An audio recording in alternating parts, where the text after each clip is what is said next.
Astrodome, where footballs should fill the air today. Boy, should they ever. Two quarterbacks who love to put it up, Warren Moon and Dan Marino. Hi, everybody. I'm Jim Donovan, along with Jimmy Cephalo. The Houston Oilers, in their house of pain, were 7-1 in here last year, but they were rocked last week on their home opener when they lost to Buffalo. They gave up 47 points. That's way too many. It certainly is. The Buffalo Bills turned this place into the Pleasure Dome a week ago. Jim Kelly, 5 touchdown passes. One of the reasons is because Jerry Glanville, the head coach of the Oilers, likes to blitz. Sends his linebackers, sends his safeties quite often. And because of that, Kelly comes up with a big 5 scores. Today, if he decides to do it, to Dan Marino, there's one number I want you to remember. 554. That is the all-time single-day record set by Norm Van Broncklin for passing. It could fall today if Glanville insists on trying to blitz number 13 for the Dolphins. If anybody could do it, Marino could. He was in that neighborhood last week. In the 30-19 lead in the fourth quarter against the Jets, he had racked up 427 yards passing. Now, the Dolphin defense is sacking quarterbacks. They lead the NFL in that department. That's a surprise, but they're still giving up a lot of points. Yeah, those numbers are a bit misleading. For example, the Dolphin defense 6th against the rush, but they've not been tested yet in that category. They will be tested today. The Houston Oilers offensive line, very big. They average 293 across that front line. They also have the best blocking fullback in history. Not in history, but here, at least in this league right now, maybe in history, in Alonzo Highsmith. He can block. Mike Rozier is not in today because of an injury. He had a knee problem, but Alan Pickett can run the football, got a lot of quickness. He'll provide the Dolphins with a lot of trouble. And there is Warren Moon on the sidelines getting ready to get it cranked up. He threw for over 330 yards last week in the loss to the Buffalo Bills in overtime, and he certainly has his game face on today. All of the Oilers were very, very disappointed off the home opening loss last week to the Bills, 47-41 in overtime. Tony Zendejas has it teed up and ready to go. Mark Logan is back deep along with Jarvis Williams for the Miami Dolphins, and we're ready to go week number 4 of the regular season. Both teams stand at 1-2 coming into this game.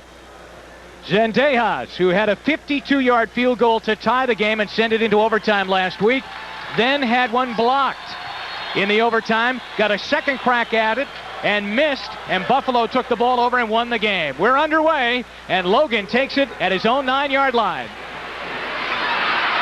And Mark Logan, who returned kickoffs very well last week, gets the Dolphins off to a good start this week, as Marino will have good field position over his own 30-yard line.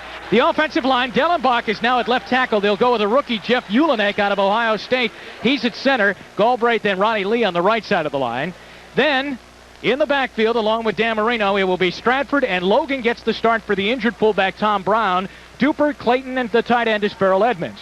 When they go to their gun offense, Logan, Edmonds come out. They go with 4 wide receivers, a rookie Andre Brown out of Miami, and Freddie Banks out of Liberty College comes in there too. And they'll go to that an awful lot. So we watch Marino 1st and 10, facing an Oiler defense that really had their pride battered last week. In the backfield right now, Marino goes right into a gun with 4 wide receivers as Stratford comes out, and he comes at a wide receiver spot on the near side.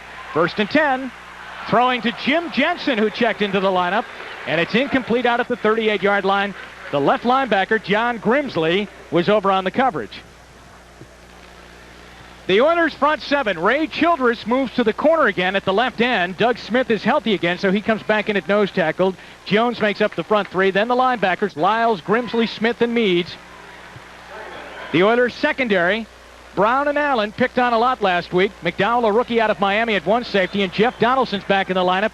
He was bumped out and injured in the first game of the season against Minnesota. What a play by Childress right there as he knocks down the rookie Sammy Smith, who had just checked in for Miami. Well, Childress feels a lot more comfortable at that defensive end position. He was playing nose tackle because of injuries, but Sammy Smith, trying to come back from that injury, has no shot as Childress beats the Miami Dolphin offensive line into the backfield immediately.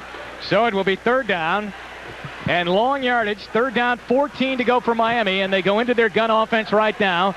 Duper, Clayton, Stratford lined up as a wide receiver. Jim Jensen is in the backfield. He is Mr. 3rd down for the Dolphins. He's got an incredible percentage of being in there, handling the football on 3rd down, and then getting the 1st down. Marino steps up, fires. Clayton's got it.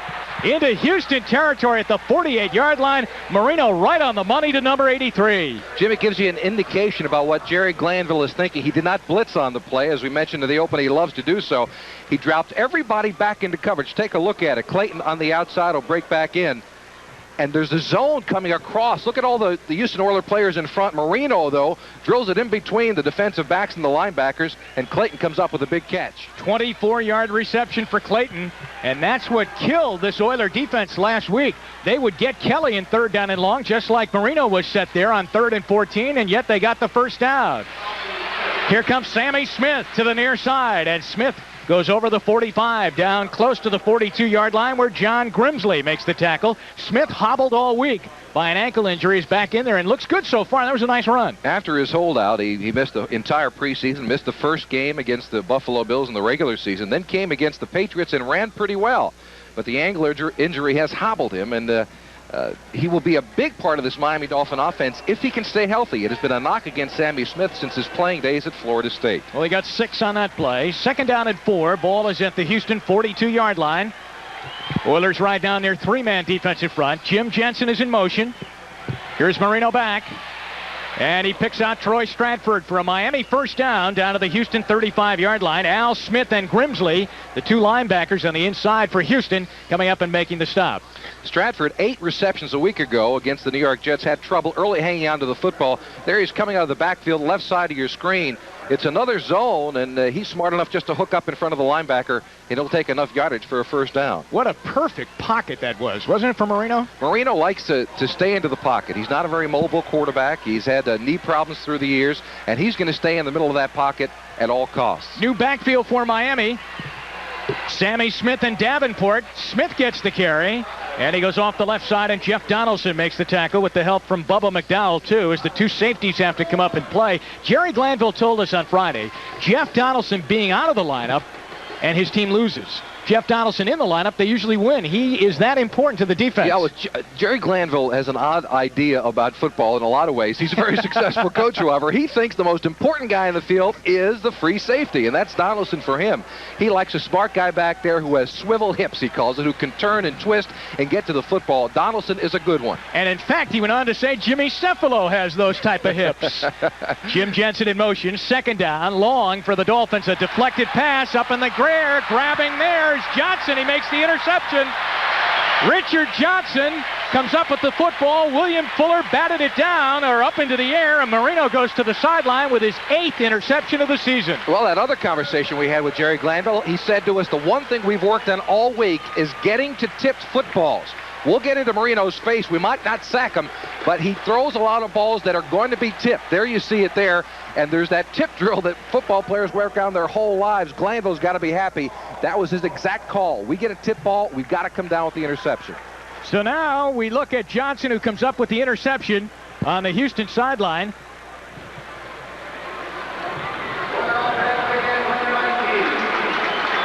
Clayton coming across the middle. The ball is thrown high, and he pays for it. Now, if you're thinking that's a penalty, it is not. The ball is past the receiver. The defensive back has every right to hit him. Moon is back and going upstairs on first down and going big on first down, and that could be picked off, and 3 Dolphins bump into each other. Lewis Oliver had the best crack at it, but Langford came over there and bumped into his own man. They were trying to get the ball to Drew Hill, and Oliver, who has been hobbled with an ankle injury since the start of the season, is back down on the carpet here at the Astrodome. A bit of a surprise. This will come back to haunt the Dolphins. We mentioned earlier the Oilers come up with the interception when they have the opportunity. Here, you get a chance right at the beginning of it. You can't get any better coverage than that. The Dolphins have got to come up with the interception when they get the chance at it. So Lewis Oliver remains down on the Astrodome turf. And we'll be back with more action. No score here from the Astrodome. For most of us, the only thing that's more fun than staying home to watch the game is going out to watch the game. Get with it. Come on down. Get with it. Come on. So come on down, catch the game this week with Bud and Bud Light, and enjoy our reaction on and off the field. Emma, you got it now.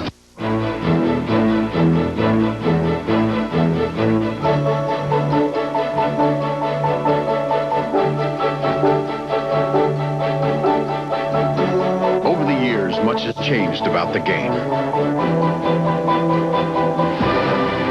Today, the best in the business fly.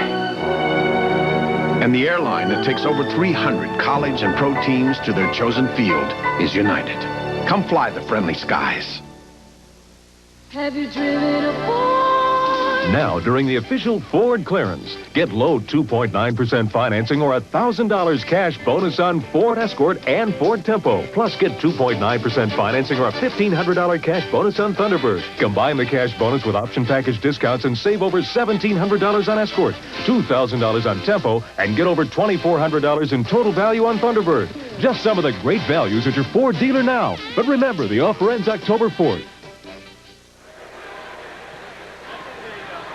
Take a look at the end of this play. Number 25, Lewis Oliver, going up for the interception. He was injured. Paul Langford, 44, runs into him. Now, his leg seems to come down a bit awkward. It was Langford who ran into him, obviously not on purpose. But right now, Lewis Oliver is on the sideline. Another look at it. Langford coming from his left cornerback spot right across the left leg of Oliver is what is twisted underneath. And he's on the sideline being attended by the medical staff of the Dolphins now. And Lifford Hobley checks into the defensive secondary, replacing Oliver. Bob Morosco, the tight end, in motion for the Oilers. They dump it out of the backfield. It's caught by Pinkett. Then he has to regather it in as he dropped it. And they rule him down right there and keep the clock going. Over on the tackle, Dave Aarons, the left inside linebacker. Alan Pinkett out of Notre Dame, who had a fine ball game last week. And Tom Olivadotti, the defensive coordinator for the Miami Dolphins, says that he is a very tough man to defend. He said to us yesterday, I asked, what difference will it be that Mike Rozier's not in the lineup? He said, you know, I might rather Rozier on the field and Pinkett on the sideline because he does so many things well. Runs well with the ball, and he's got tremendous quickness. He also blocks well and can catch the ball coming out of the backfield. Now, I think what they're going to check out here is whether or not Pinkett caught the ball or if it's an incompleted pass. They are right now setting up for 3rd down and 11. There's Olivadotti, who has been so close to putting in 3 winning defensive schemes this year. He had Buffalo pinned down, and then in the late stages, and of course in the last play of the game they lost, he had the Jets pinned down 30-19 in the 4th quarter and lost that game. And yet they have 15 sacks on the season. Well, he told us yesterday, and I think he's exactly right as we watch films of this team, the sacks are misleading because all but 3 of those sacks were coverage sacks. Defensive linemen got there because of great coverage in the secondary. So if you want to blame the Dolphins secondary for giving up a lot of yardage, remember they're doing a good job in the sense that many sacks are coming about because they're staying with the receivers. So it is 3rd down and 11 as Warren Moon brings them out. And they're in their red gun. 4 wide receivers. Alonzo Highsmith is the only back in the backfield. Drew Hill comes in motion, so you have 3 wide receivers on the bottom of your screen. Moon up top. Duncan's got it. Duncan had a 1st down and then made a cut back and lost the 1st down as Rodney Thomas is over there to bring him down. He had it, Jimmy, and then cut back towards the middle of the field. The worst mistake a receiver can make in football, Duncan just made it. Got enough yardage for the 1st down, wide open. The Dolphins drop 2 deeply back in the zone. He's got the 1st down, but watch him. Tries to gain some extra yards. Hey, you got the 1st down, you keep the darn thing. Going back against the grain right there is when he lost the 1st down. Troy Stratford is back deep, ready to receive the punt of Greg Montgomery, who pulled a hamstring last week when on a blocked field goal, he was the holder. Mark Kelso took it in for a touchdown. Miami might have jumped off. Let's see what happens. Flags fly here on 4th down and short yardage. If they did jump off, Houston would get the 1st down. Jerry Glanville hopes for that kind of call as we check it out with our referee, Dave Hamer.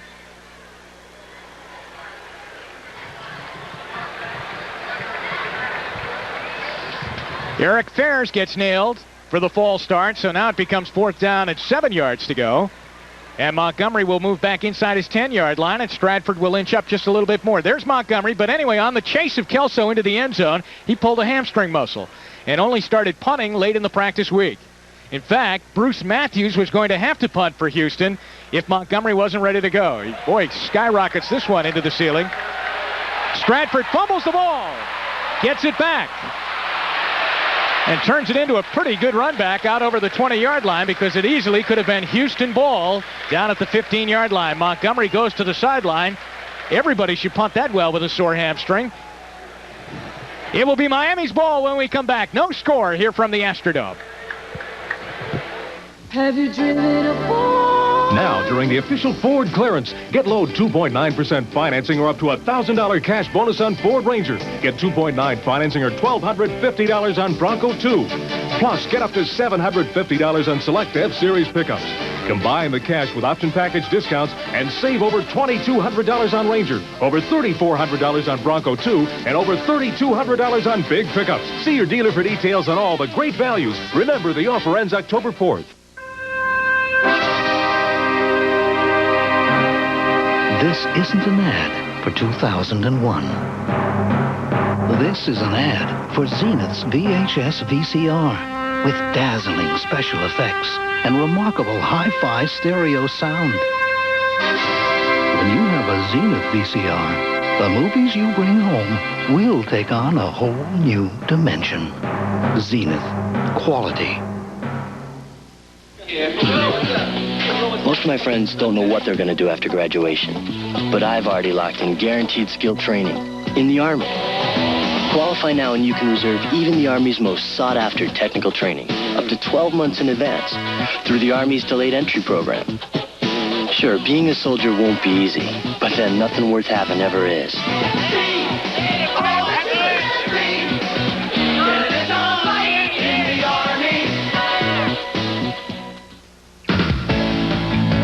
NBC Sports coverage of the National Football League is brought to you by New Keystone and Keystone Light. Bottled beer taste in a can. Wouldn't that be great? By Ford and your Ford dealer. Have you driven a Ford lately? And by Zenith. The quality goes in before the name goes on. 9 minutes and 21 seconds left in the first quarter. Jim Donovan along with Jimmy Cephalo from the Astrodome. A 63-yard punt by Greg Montgomery, the longest of his career, and Marino opens up and throws incomplete. Mark Clayton was the intended pass receiver as Marino looks off to the sideline there, a little bit disgusted. Let's check in on Sunday number 4 around the NFL. Here are the scores. Well, there they are. There they come. All right, that big one in Cleveland, no score. Cleveland's lost 10 in a row to the Broncos. And New Orleans out over Washington 7-3. No score. Early returns right now, Jim. We're not ready to step out and make a prediction. New England at Buffalo. Doug Flutie getting the start for the Patriots in that game. Second down 10. It goes to Stratford. Checking it goes to Logan. And Logan goes out to the 25-yard line. And he's brought down by Al Smith and John Grimsley. Logan had a good week last week. Yeah, he really did have a good week. He was a Plan B free agent, came over from Cincinnati, and he just played extremely well. Runs well with the football. You see he's got some tough yardage inside. Going against number 54, Al Smith. The Dolphins like to throw the ball on first down. Then if they get something out of it, come back with the running game on second. Because they were unsuccessful on first down in this series, they got a few yards on second down, but now in an obvious passing situation. It's 3rd and 7. Jim Jensen is in the backfield along with Dan Marino. They've got 4 wide receivers into the game.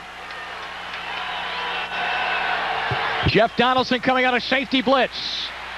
Marino fires, and it's incomplete. Intended receiver, Freddie Banks. Over on the coverage, Steve Brown, who had a very rugged last Sunday against Buffalo, and he's off to a good start this week with a nice defense there against Banks. And the reason Brown got burned a week ago is because they were blitzing. Take a look at it. Donaldson, number 31, right in the right part of your screen. Jensen, a good job picking up the blitz. Marino with plenty of time. But this time, Steve Brown, who was burned twice last week for touchdowns, makes the good defensive play. Reggie Roby is in for his first punt of the day. Roby averaging 43.5 yards. And back deep, Kenny Johnson. Standing back at his 35-yard line. No score here in the Astrodome. High snap, and Miami had trouble with this last week. Roby takes it into the end zone. He throws it out of the end zone. That's a smart play by Roby. I mean, he got the safety. He got the safety right there. Flag down on the play. Roby scooped the ball up. There's a safety. There is also a flag down. And right now it reads 2-0 Oilers. Now, the reason Roby did that is because if it rolls around, the Oilers jump on it, it's a touchdown. But he scooped it out of the end zone, and they have to put up with the safety.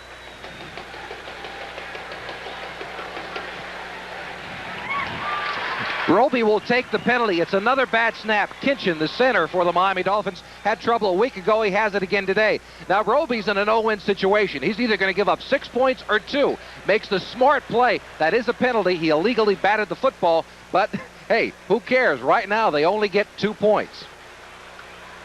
Off the top of his hands, hits at the 5, and watch 23, Richard Johnson, who came up with an interception on the first possession. He pushes on Roby, but Roby flings the ball out of the end zone, and it is 2-0 now. The Oilers on the safety. Now, that ball was actually catchable on the part of Reggie Roby. He may be a little gun-shy because Kinchin had trouble a week ago. The ball sailed completely over his head.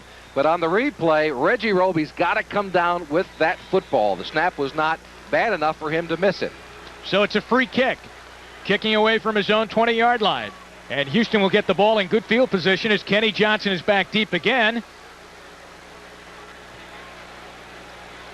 2-0 Oilers, 8:17 left to go in the first quarter.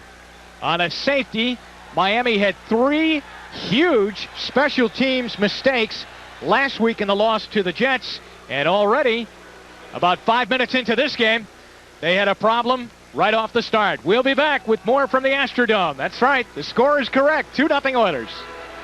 Have you driven a Ford? Now, during the official Ford clearance, get low 2.9% financing or $1,000 cash bonus on Ford Escort and Ford Tempo. Plus, get 2.9% financing or a $1,500 cash bonus on Thunderbird. Combine the cash bonus with option package discounts and save over $1,700 on Escort, $2,000 on Tempo, and get over $2,400 in total value on Thunderbird. Just some of the great values at your Ford dealer now. But remember, the offer ends October 4th.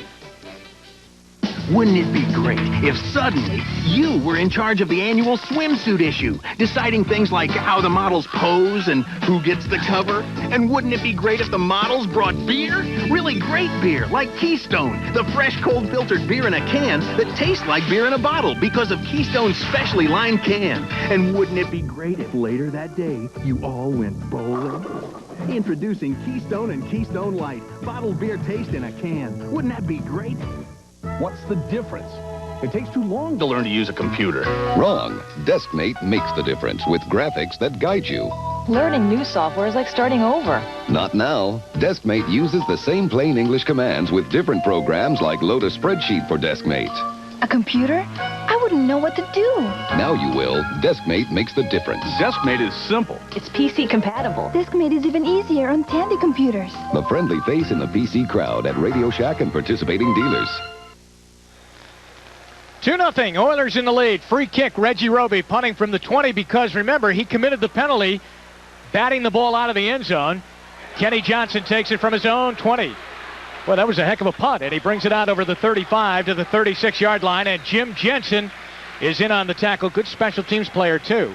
So Warren Moon's offensive line goes like this. One of the best in the NFL, Davis, Munchak, Pennison, Matthews, and Steinkuhler, who got hurt last week but is in there this week. Moon, Highsmith, Pinkett in there.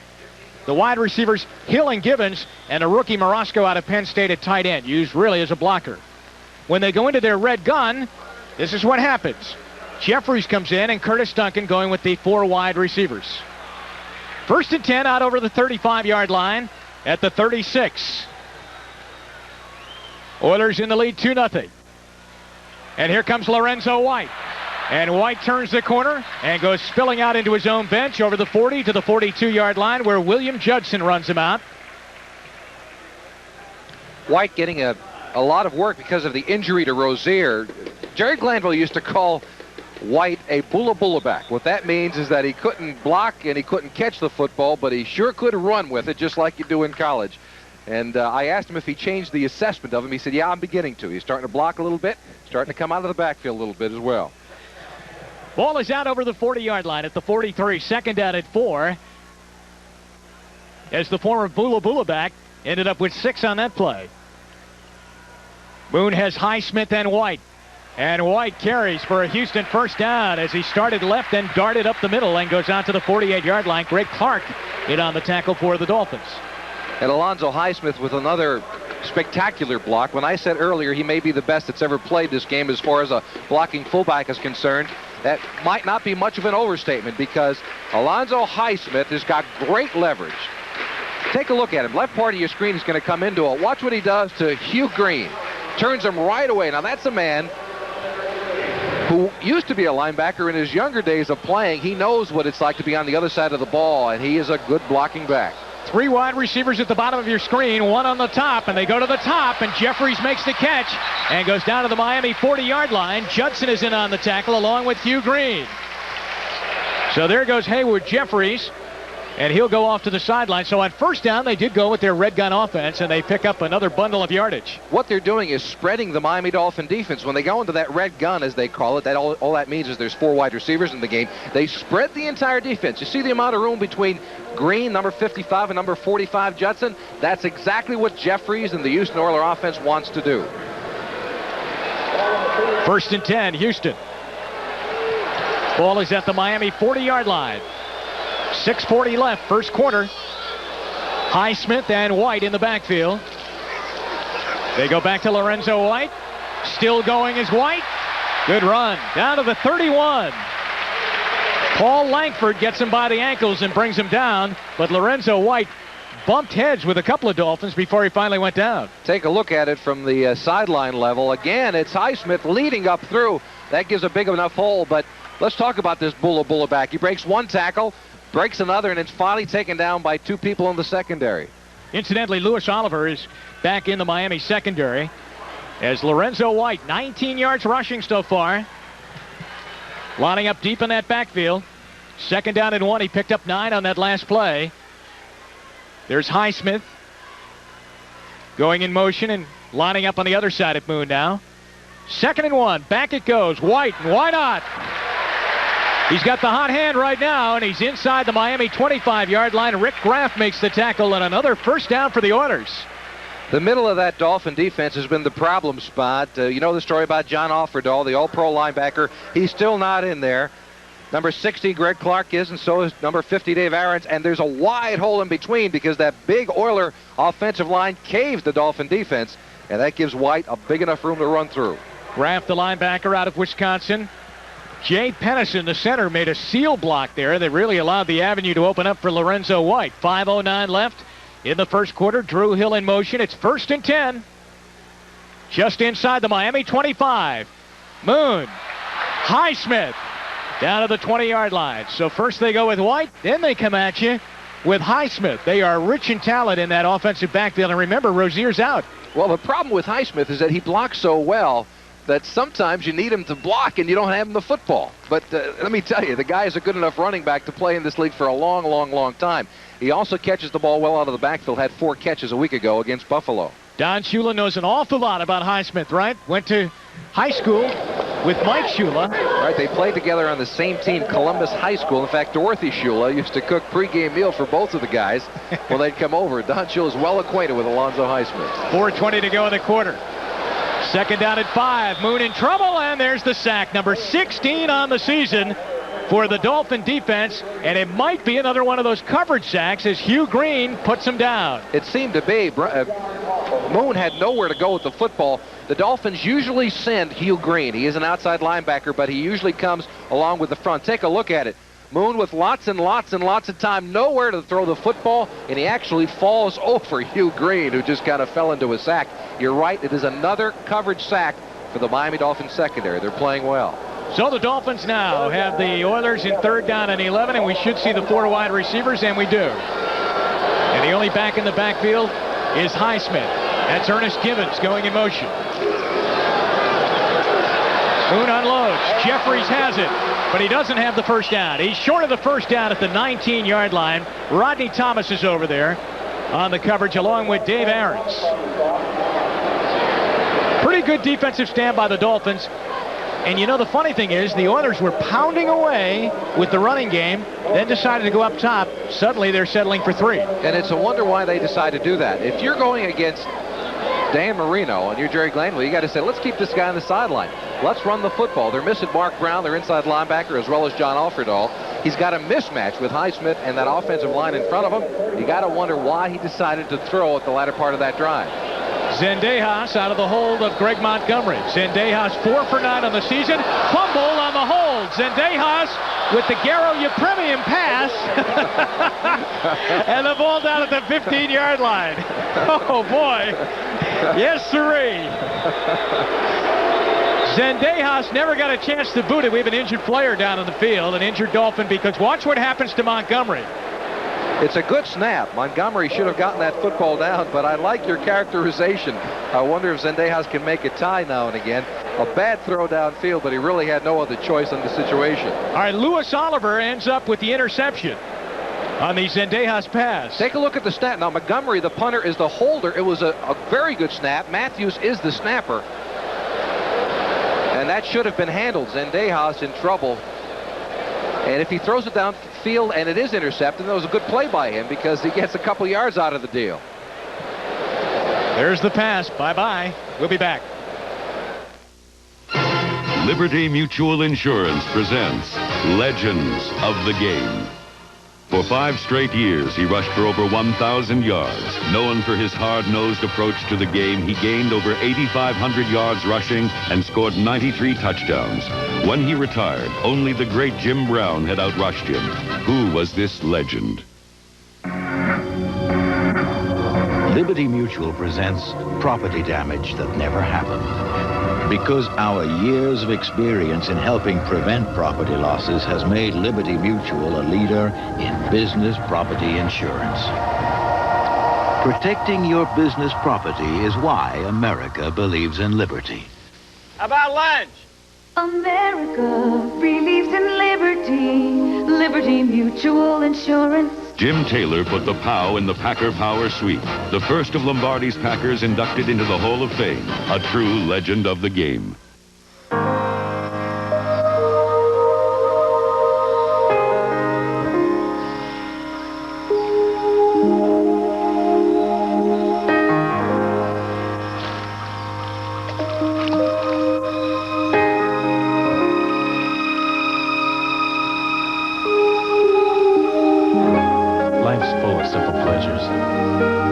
Comfort of Levi's jeans. Or had you forgotten? Long after the game is over, NBC Sports is still on the line. Dial 1-900-226-8000 for NBC Scores Plus. 24 hours a day, 7 days a week. That's Ernest Gibson over on the Dolphin bench. He had to be carried off, his right leg injured. He's a Plan B free agent over from the New England Patriots, injured on that pileup after the Zendejas pass was intercepted by the rookie Lewis Oliver. So Miami dodges a big bullet. They don't give up any points on that play, and it's 1st and 10 at their own 13-yard line. Dan Marino hasn't been able to make it go so far and has been intercepted once. And another pass batted down. Same side of the line, too. This time it could have been Richard Byrd, 71, and I think it is by the sign of that big toothy grin through that face mask. I'll tell you what happened on that play. Marino came in and changed the play at the line of scrimmage. Look at the line on the right hand of your screen. Ronnie Lee, number 72, does not get into him. Richard Byrd gets his hands up in the air. What the linemen are taught there, the offensive linemen, are to go into the knees of the defensive lineman, so he got to get his hands down. That didn't happen here. You see Byrd reaching up, batting the ball away. Marino 2 for 7, 31 yards with 1 intercepted. And Richard Byrd over on the sideline now, 2nd down and 10. 2:46 left to go. 2-0 Oilers on a safety. Jensen in motion. Marino unloads it. Oh, catch on the sideline. Is he inbounds or out? Clayton goes right tight, walking right on the sideline. He's out of bounds. Incompleted pass.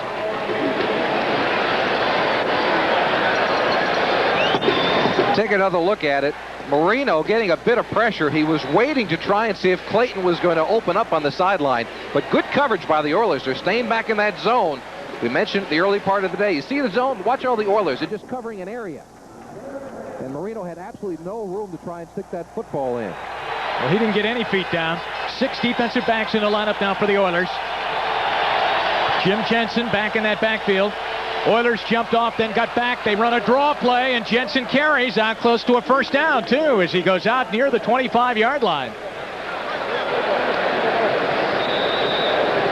Flag down on the play as the Oilers were jumping offside, and that's what happened. That's the call. Now you've got a situation Could be 3rd and 5, or they'll have to check and see if he indeed has the first down. Offside, left defensive end, first down. So they declined the penalty as Fuller was offside, and it's a first down for the Dolphins out near their own 25-yard line. That was a great call by Marino to quickly shovel it off to Jensen. 2:23 left to go, first quarter. Clayton comes in motion. Sammy Smith, and a good carry out near the 29-yard line. Smith will pick up 5 yards. Ray Childress in on the tackle. Let's go around the NFL now on Sunday number 4. Here are the scores. Cleveland also has a safety, and it's 2-0. Kansas City up by a field goal over the Bengals. Remember, Kansas City beat them at Arrowhead last year, and New Orleans holding on 7-3. And Detroit leads, so do the Jets, and Tampa Bay, Minnesota scoreless. All right, we saw those scores earlier. Second down at 5. The give off the right side goes to Mark Logan. Oilers saying that Logan coughed up the football. Richard Byrd and Al Smith make the tackle on Mark Logan. Logan was with the Bengals last year. He was a Plan B free agent, picked up by the Dolphins, and has been a very valuable pickup for them. He might have made the roster because of the holdout of Sammy Smith initially, but he has earned a spot on the team because he's blocked well, returns kickoffs well, and Don Shula really likes Mark Logan these days. 3rd down and 4. 4 wide receivers. Jensen and Marino figuring out who Jensen has to block. Here come the Oilers.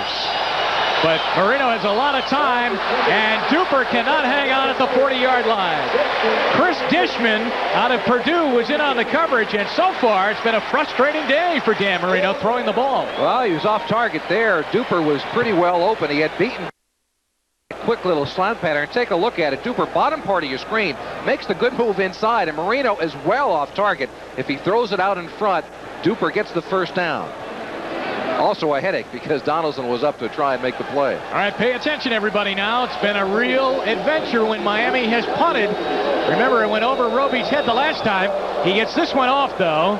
Johnson calling for a fair catch, and at the 36-yard line, he's got it, and it will be 1st and 10 for Houston at their own 36, leading by a score of 2-0. Kozak and Johnson go over to the Oiler bench. All right, the American League Championship Series, and congratulations to the Toronto Blue Jays who clinched yesterday, beating out Baltimore. Game 1 against the Athletics coming up on Tuesday at 8 o'clock right here on NBC.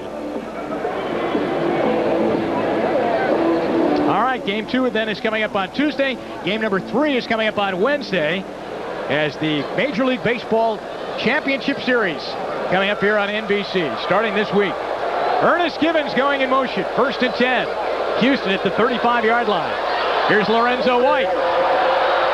And White goes out close to the 39-yard line and then gets dumped out into the Houston bench. William Judson and Hugh Green take him out.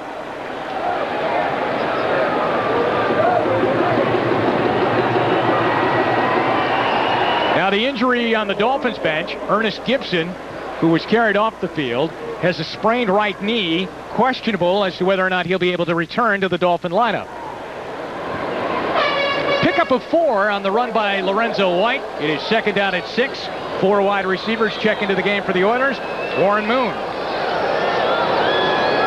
trying to get his team going. They lead 2-0 on a safety. A lot of time firing, and Drew Hill makes the catch down at the Miami 43-yard line. J.B. Brown, a 12th round draft choice out of the University of Maryland, is in on the coverage. The Oilers line 3 wide receivers to the right side of their ball, and they spread that Dolphin defense around as much as possible. Take a look at it, left part of your screen actually. Now, there are too many receivers over there, not enough defensive backs, and it turns into a one-on-one situation with Hill, the veteran, going against the young J.B. Brown, and that means a victory for Warren Moon. I have to think that's where Gibson would have been playing. Instead, J.B. Brown has to come in. 17-yard pickup on the play, and that's the end of the first quarter here from the Astrodome. So the Oilers lead in a bizarre start for the first 15 minutes. It's 2-0. The ultimate driving machine. What a luxury car should be. engineered like no other car in the world. A car you can believe in. These days, it seems that every luxury automaker has some sort of impressive slogan. But there's one claim that makes all the others seem insignificant. A claim that no automaker but Acura is entitled to make. #1 in customer satisfaction, 3 years in a row. It's 11:35, and Roseanne Horn is learning all about her antifreeze. The hard way. Don't push your luck. Guarantee it. With advanced formula Prestone. Come on, answer. Morning, folks. This is Captain Neely. Appears we've got the Friendly Skies all to ourselves. While most people are just getting up, one airline is off to over 200 business centers across the U.S. United. Thanks for flying the Friendly Skies. Heineken, Amstel Light. This so is much it. better than other It's a light great beers. imported beer. A delicious European nothing compares taste. to the A smoothness, refreshing, the richness, or the character distinctive of a flavor Heineken. that cuts through Its your quality thirst. comes through. There's a uniqueness every to it. Heineken is America's #1 selling imported beer. Amstel Light is America's #1 selling imported light beer. Why? Just ask the people who drink them. If In you my ask opinion, me, Amstel Heineken Light is the best beer there is. I could go I on can't and say on enough about it. It's a light No beer matter how that many beers quenches your thirst. Tonight, Legends don't die easily. Elizabeth Taylor and Mark Harmon head a stellar cast in a classic filmed with unmistakable eroticism. I need the distraction now. A blockbuster destined to win a flock of Emmys. You've got to believe in me! This is the television event of the year. Tennessee Williams' Sweet Bird of Youth tonight. That is Mike Rozier sitting on the Oilers sideline in civilian clothes. Been a rough year for him so far. Lengthy holdout and then surgery this past week on the left knee. He'll be out about 4 weeks. Jim Donovan and Jimmy Cefalo back at the Astrodome. 2-0 start the second quarter. Houston with it on first down. And Alonzo Highsmith goes down to the Miami 40-yard line. Dave Aarons is in on the tackle. Let's look at the first quarter numbers now. Well, I think one thing's safe. Norm Van Broncklin yeah, his record, yeah. He can rest safely today unless Marino really has to get up and go. It's been a strange half. The Dolphins have been sputtering offensively. The Oilers have made a couple of drives, but they have not been able to stick it into the end zone. Ball is at the 40-yard line. It will be second down and 7. As Warren Moon brings the Oilers out. And he goes into the 4 wide receiver set once again. With Alonzo Highsmith, the lone back in the backfield. Hugh Green coming up, looking like he's going to blitz. Quick toss. Gibbons, he's got a first down as he cuts inside the 35-yard line down to the 32. Paul Langford and Jarvis Williams make the tackle. Gibbons made that head-over-heels catch last week. And what a touchdown run and catch it was as he did the complete spin. I guess gymnastics in junior high and high school really helped him out. That's exactly what he said. He said afterwards, he said, you know, my instincts told me to do that, and I hope they never take me there again, which is a smart move on the part of Ernest Gibbons. Actually, Jerry Glanville called him the toughest receiver in football, and Warren Moon backed that up. It's a 1st and 10 now at the Miami 32-yard line. Gibbons in motion. 4 wide receivers, but he stays under center this time, and a big hole for Highsmith down at the Miami 25-yard line. Boy, he was through it in a shot, too. It's amazing that a guy that big can be so quick. And he also ran over one of the Dolphin linebackers. Take a look at the end of this play. Highsmith gets through a nice block on the left side by Munchak 63 and Davis 77, but he runs right over the Dolphin defense. Gain of 6, second down at 4. Highsmith 15 yards rushing right now as he'll get a breather heading over to the Houston bench. Haven't seen Pinkett too much. Saw him early, but basically they've been going with Highsmith and Lorenzo White. Second down 4.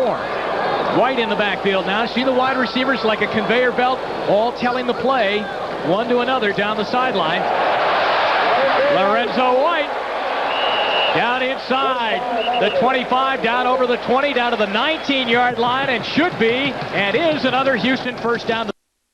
To tackle. When they're making a lot of tackles, you're in trouble. Well, if you take a look at this, on the right side of the screen, there are 3 wide receivers. That opens up the entire defense, and Lorenzo White has the huge hole to run through. That's exactly why it's happening. The Dolphin defense is spread all over the field with that so-called red gun offensive formation of Houston. So they're at the Miami 17 as Lorenzo White lines up in that backfield along with Highsmith. Two-back set. A lot of times they run out of this formation. Warren Moon would like to see them throw out of it a little bit more. But they run this time. And Lorenzo White is dumped for a 2-yard loss back to the 19-yard line as Miami was right there in the presence of Rick Graff and Jarvis Williams. Rick Graff doing a good job scraping down the line to get to the running back that time. The Dolphin defense, you're right. You wonder why the Oilers aren't going to that spread offense the entire time. Watch Graff, right part of your screen. He bounces off 2 would-be blockers and gets up in on the play as he can. Nice play also by the cornerback coming across. You know, I'm wondering there, Jimmy, if Soche, number 70, for Miami, might have turned that play to the outside because he made a real dart move at Lorenzo White. 2nd down and 12. It was a loss of 2. Alan Pinkett checks into the Houston backfield. Look out from behind. Hugh Green, blind side. His 2nd sack of the game. Miami has 17 for the season. Now, a year ago, the Dolphin defense had 24 sacks for the entire year, 16 games. Right now, they've got 17 through 3 1/4. Blindside, that's a problem with the blocking for the Houston Oilers. That's you never can allow a solid blocking scheme to allow a linebacker to come blindside. Warren Moon is very fortunate, 1, that he wasn't injured, and 2, that he didn't cough up the football. So Hugh Green has come alive today. He's been playing as well as ever since he came to Miami. Now, of course, when he was in Tampa Bay, he was an all-pro for years, but he is now finally starting to play up to his potential here in Miami. 3rd down, 19 yards to go. Moon sets up. It is caught by Hayward Jeffries down at the 12-yard line.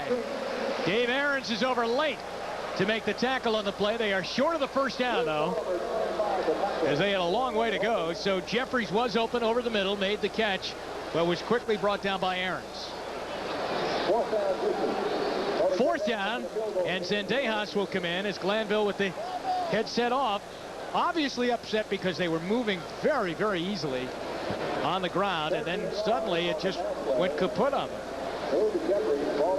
Zendejas out of the hold of Montgomery, who dropped the hold the last time, a 32-yard field goal attempt. On its way, it's good. 32-yard field goal for Zendejas, his 5th field goal of the season.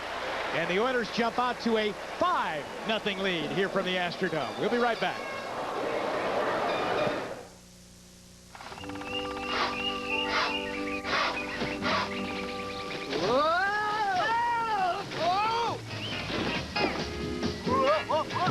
Did you hear the one about the 4 lumberjacks who fit in a Dodge Dakota pickup? Or are we stretching our credibility? The new Dakota SE Club Cab. Now available in your neck of the woods.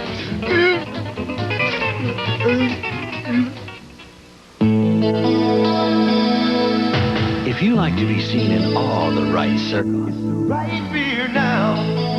if you think there's a certain quality to beer that comes from up here, Right beer now. if you believe in letting the good times pour, reach for the silver bullet, the one that won't slow you down. Coors Light. Yeah, it's the right beer now. It's the right beer now. Did you know that there's only one company that's willing to stand behind its 800 service and guarantee that your calls get through? We have a new AT&T 800 assurance policy which says the call must get through. If you're using AT&T's basic 800 service and all of a sudden there's a problem and you're not getting your calls, well, we can start to send those same calls to a regular telephone line right there in your office, and we can do that within an hour, guaranteed, get you back in service. We could probably do it quicker. The challenger. He surprised the champ early with a vicious left hook in the 2nd round. The champion. Down the stretch, he found his range, landing blinding combinations. The difference was slight. The decision was debatable. Tony Lopez battles John Molina. The rematch. Live on NBC Sports World. That's Chris Dishman, number 28 for the Oilers. He's had some problems on these kickoff teams. Spotted twice for unsportsmanlike penalties against the Chargers and again last week. Here comes Mark Logan out over the 10, 20, 23-yard line. And Dishman was right in there on the pack.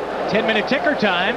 On Sunday, number 4, Cleveland leads 7-0 now, second quarter. Kansas City up by 10, and New Orleans holding on to that lead over the Redskins. All second quarter scores. Detroit leading the Steelers. The Jets on top, so are the Vikings. New England has a field goal, but Buffalo's on top in that game, and Atlanta leads 7-3 over Green Bay. Miami's had the ball 3 times, 6 plays and an interception, 3 plays and a safety, 6 plays and a punt. And they trail 5-0 with 9.5 to go in the first half. Jim Donovan along with Jimmy Cephalo from the Astrodome. Little reverse, Sammy Smith, little fumble. Smith can't get it back. Who's got it? Deshaun Jones? Yes, it's Oiler ball.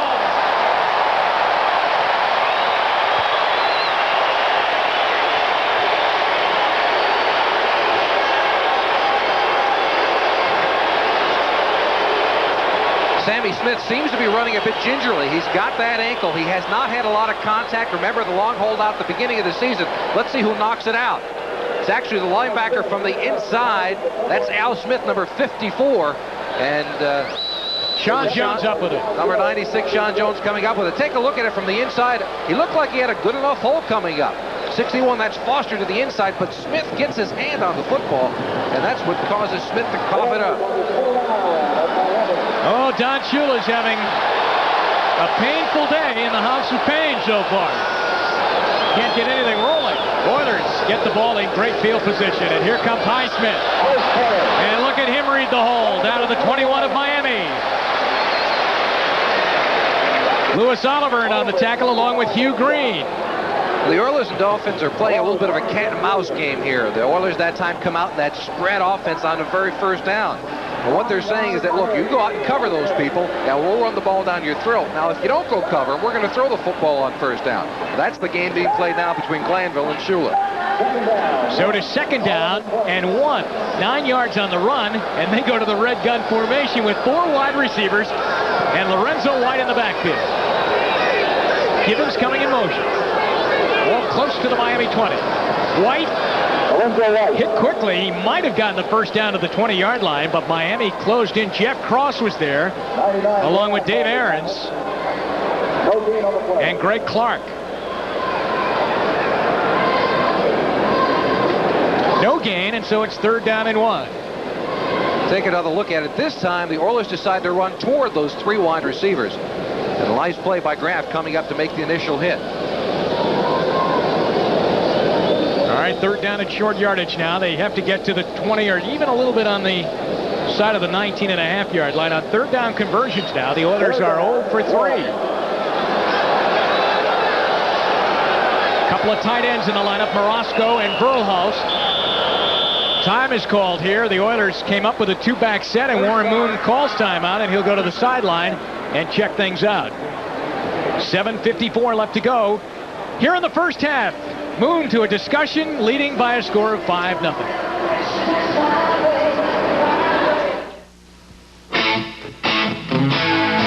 If you don't want to slow down on your way home, It's the right beer now.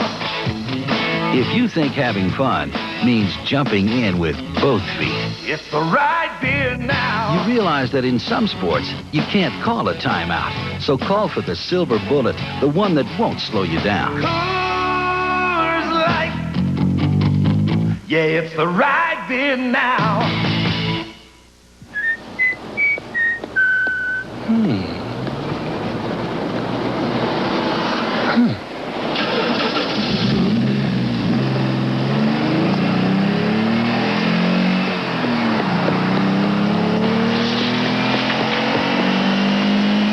Even when it's standing still, there's something about a fuel-injected, turbo-powered Dodge Daytona Shelby that'll blow you away.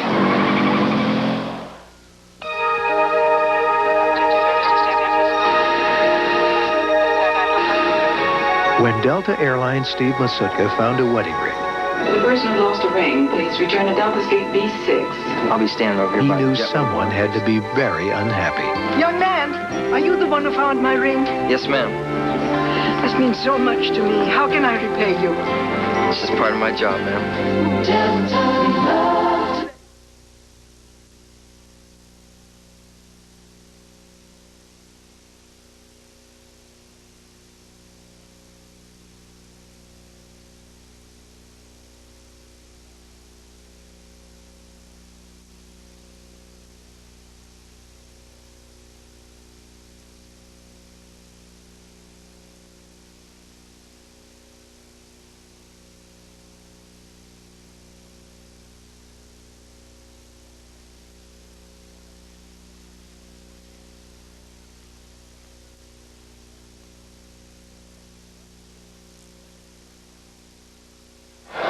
Highsmith and White make up the backfield.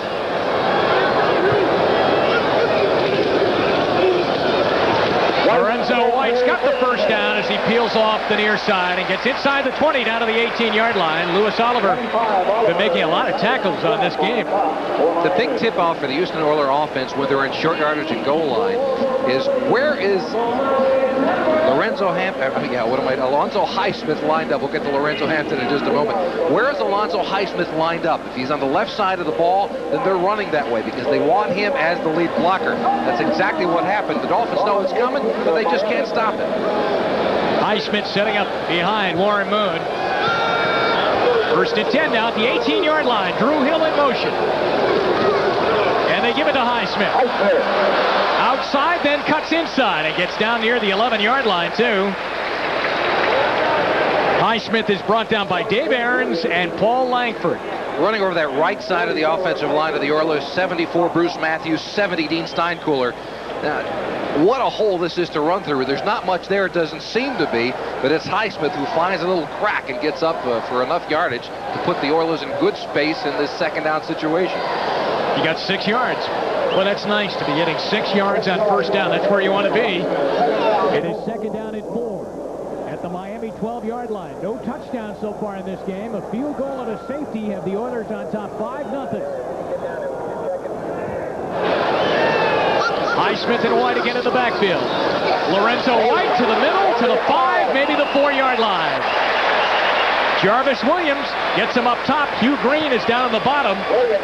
And that time they ran left and right across the middle. The overpowering Houston offensive line, one of the best in football. Take a look at it. That's a block by 63, Munchak and Pennis, and 52 in the middle. They're moving them back out of the middle. Remember we said earlier, John Offerdahl not in camp because of the holdout situation. Mark Brown, the other middle linebacker of the Dolphins, suspended for loafing this week in practice. So Don Shula has his handfuls with a couple of Plan B free agents trying to stop this big offensive line. All right, Shula yelling out to his defense, dig in. And they have to against Moon and the Oiler offense. First and goal from the 6. Lorenzo White down to the 2-yard line. As Miami chases the play down, Dave Aarons is over there and Jarvis Williams. Lorenzo White already has up near 50 yards rushing on the day now as he has carried the ball 11 times. 48 yards on the game rushing for Lorenzo White. Jerry Glanville stooped over, hands on knees, wants to get this one in. Here they come. Second and goal. The ball is at the 3. Well, take a look and find out where Highsmith is. That's usually the side they run to. Highsmith takes it at the 5. Touchdown!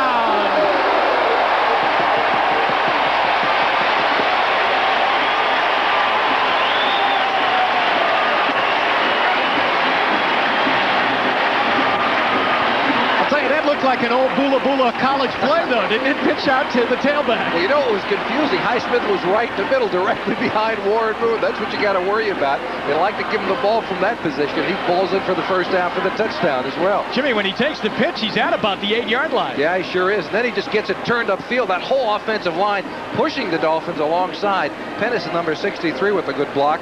And Highsmith's into the end zone. Boy, they have found a good backfield today in Highsmith and Lorenzo White. Zendejas for the point after.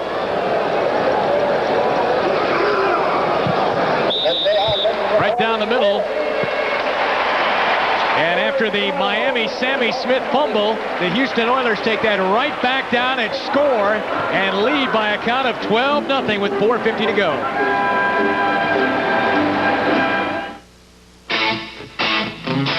If you like having your life well-defined.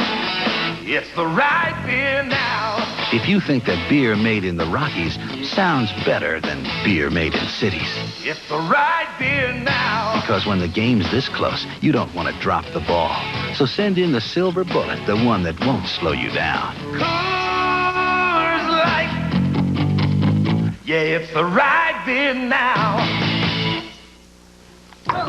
My brother Tom used to flip me out. Every time I'd be watching a TV show I liked, he'd start flipping through the channels.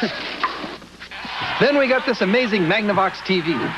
With a built-in smart window. Smart window. That lets Tommy flip through all the channels while I keep watching what I want to watch. Now I can see what I've been missing. And that's quite a lot. Yeah, thank you. Magnavox. Smart choice. Very smart.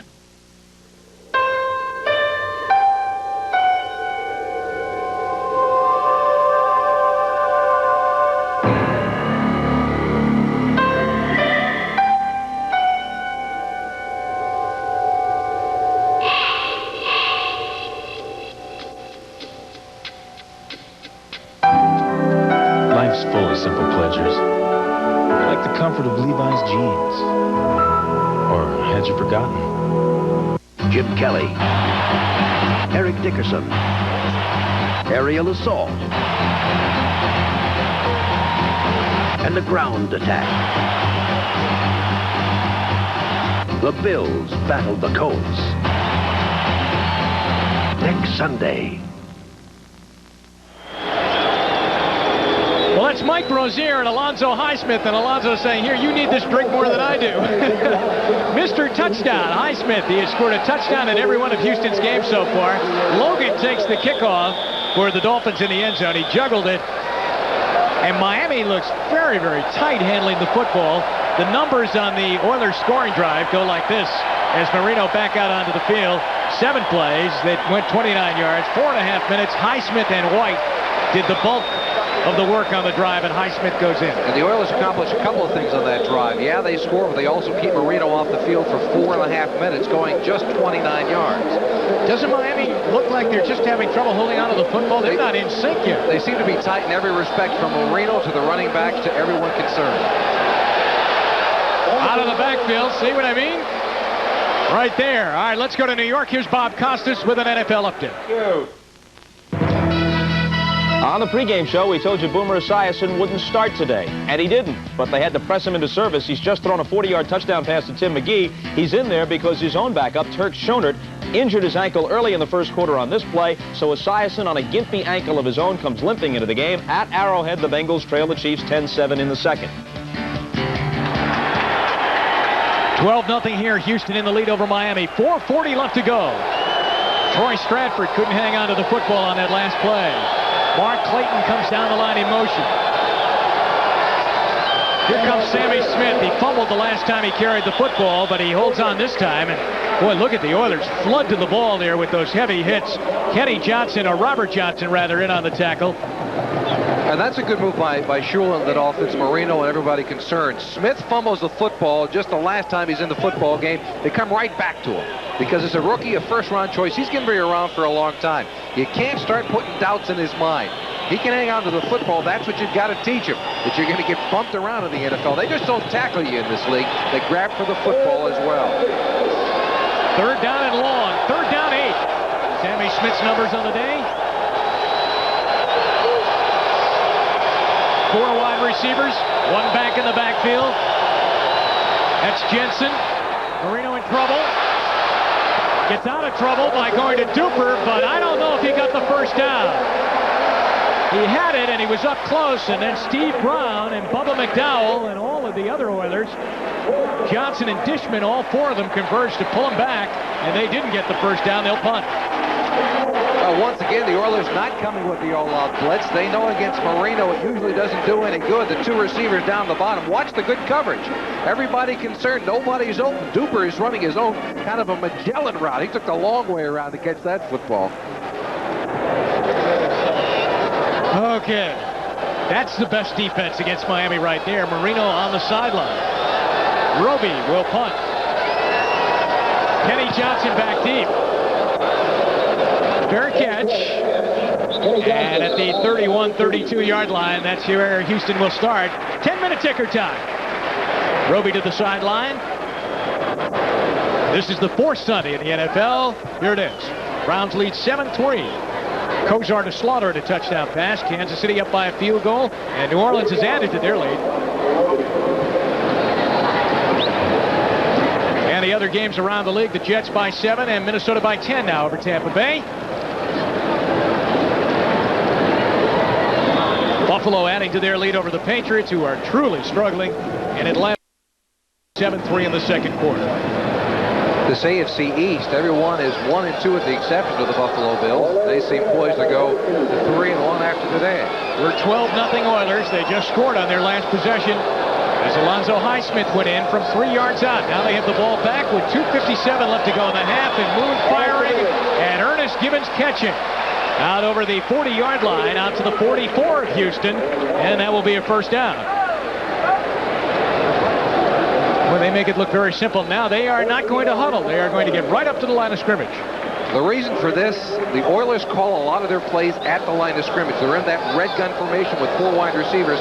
They want to keep the 5 defensive backs of the Dolphins off the field. So Moon out of the shotgun, fires near side, and that's caught by Drew Hill. And he's out of bounds into the Miami bench at the 47-yard line. They're about a yard shy of a first down. Rodney Thomas on the coverage as Hill crossed over and made the grab. This was a disaster at the end of the first half last week, so you know that the Oilers want to get it in for some points. They not only didn't get any points right at the end of the half last week, but Mark Kelso ended up with that blocked field goal and took it in for a touchdown. Second down and 1. 2:24 left in the half. 4 wide receiver split. They'll end up with 3 off the top of your screen now as Drew Hill goes over there. Gibbons relays the play. Oh, it's an option play, and the quarterback keeps it. And Moon gets the first down, too, as he gets up inside the Miami 45 near the 44. So a little belly option right there. Well, they run it a lot with Warren Moon. Eric Kummerow, number 90, the linebacker or defensive end for the Dolphins, is assigned to do nothing but go straight at Warren Moon. There you see Kummerow coming down the line. Grab him from the backside, but not before Moon picks up the first down. That's a dangerous play. You've got a $1 million quarterback, the guy who's been to the Pro Bowl, running around and running that option. I keep trying to figure out why the Oilers continue to run the option with Warren Moon. Now, Moon has called a timeout. That's the second that they have used. They'll get another timeout at the 2-minute warning. Next Sunday, join us for week number 5 of the season, beginning at 12:30 Eastern. Bob Costas, O.J. Simpson, NFL Live. Then regional coverage, highlighted by some good matchup. The Browns with Bernie Kosar. They take on these Dolphins in Miami. So it's Kosar against Marino. Some will see the battle between the Oilers and Doug Flutie and the New England Patriots, while others will see the Bills, Kelly leading Buffalo into the Hoosier Dome to battle Eric Dickerson. Now at halftime, Bob Costas and O.J. Simpson with all the scores and highlights from Sunday number 4, plus the Insiders Extra with Bobby Beathard and Ralph Wiley. They had a little bit more to say from the pregame show. Now they're going to do it at halftime, too. They're loading up. They are loading up. They're going even more inside. First and 10. Ball is at the 45-yard line. Drew Hill in motion. Near side rollout. They got a little screen set up. Here comes Highsmith. Oh, what a beautiful play by the Oilers down inside the 25, down to the 22-yard line with a beautifully disguised screen pass. 2-minute warning here in the first half. 2 minutes to go. Moon to the sideline, and the Oilers in control, leading by a count of 12-0 here in the Dome. Dodge salutes those who strive for victory with this edition of The Winners. I don't think that you can play this game just being a one-dimensional player. You have to be able to do everything and do it well. And Kurt Warner does everything well, compiling over 7,200 yards of total offense in a career that's just in its 6th season. Despite a career-threatening knee injury, Warner has persevered to become a consistent running threat and earned respect as a winner.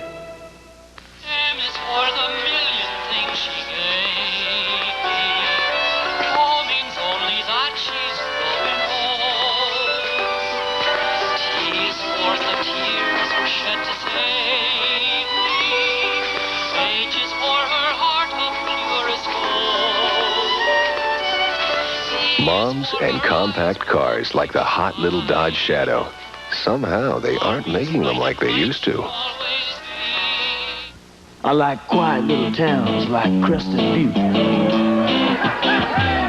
Catching live ones out of the chute. Fireside chats, mountain air, hot dogs, cold Coors beer. It takes a part of this country as cold and clean as the Rockies to brew a beer as pure and natural as Coors. Brewery fresh, just like you like it. Tapping ice cold corn with a friend of yours. A Rocky Mountain legend, an American original. Don Shula on the sideline. Here's that last screen pass going to Highsmith. Left side of your screen, all of the linemen, Davis 77, Munchak 63, Pennison 52. They open up the big hole. And Highsmith just lowers his shoulder and gets even more yardage out of it. A well-executed play by Warren Moon and those 3 offensive linemen. They first showed pass, let Moon set up, and then dumped it off to Highsmith in the flat. Has connected on his last 10 in a row. That last play covered 22 yards. First and 10 now. 2 minutes to go in the half. 12-0 Houston as Drew Hill heads on the line in motion. Moon rolls to that side. Oh, Ernest Gibbons almost made the one-handed grab over the right shoulder, but he can't hang on. Second down. Because of the injury a week ago, you'll remember that Ernest Gibbons made that spectacular catch. Look at him, right part of your screen. He didn't practice until Thursday of this past week. Moon a little behind him. You have to wonder if both of their timing isn't just a little bit off, because Gibbons had to spend most of the week on the sidelines with that injury. Miami's only had the ball here in the first half for 9:05, which puts Houston now over 21 minutes. 4 wide receivers. Highsmith in the backfield. Moon with plenty of time. Flag is down at the 15-yard line, and so is Drew Hill after making the catch. Lifford Hopley is on the tackle along with Rodney Thomas. So we'll check out the flag situation. And it's against Miami.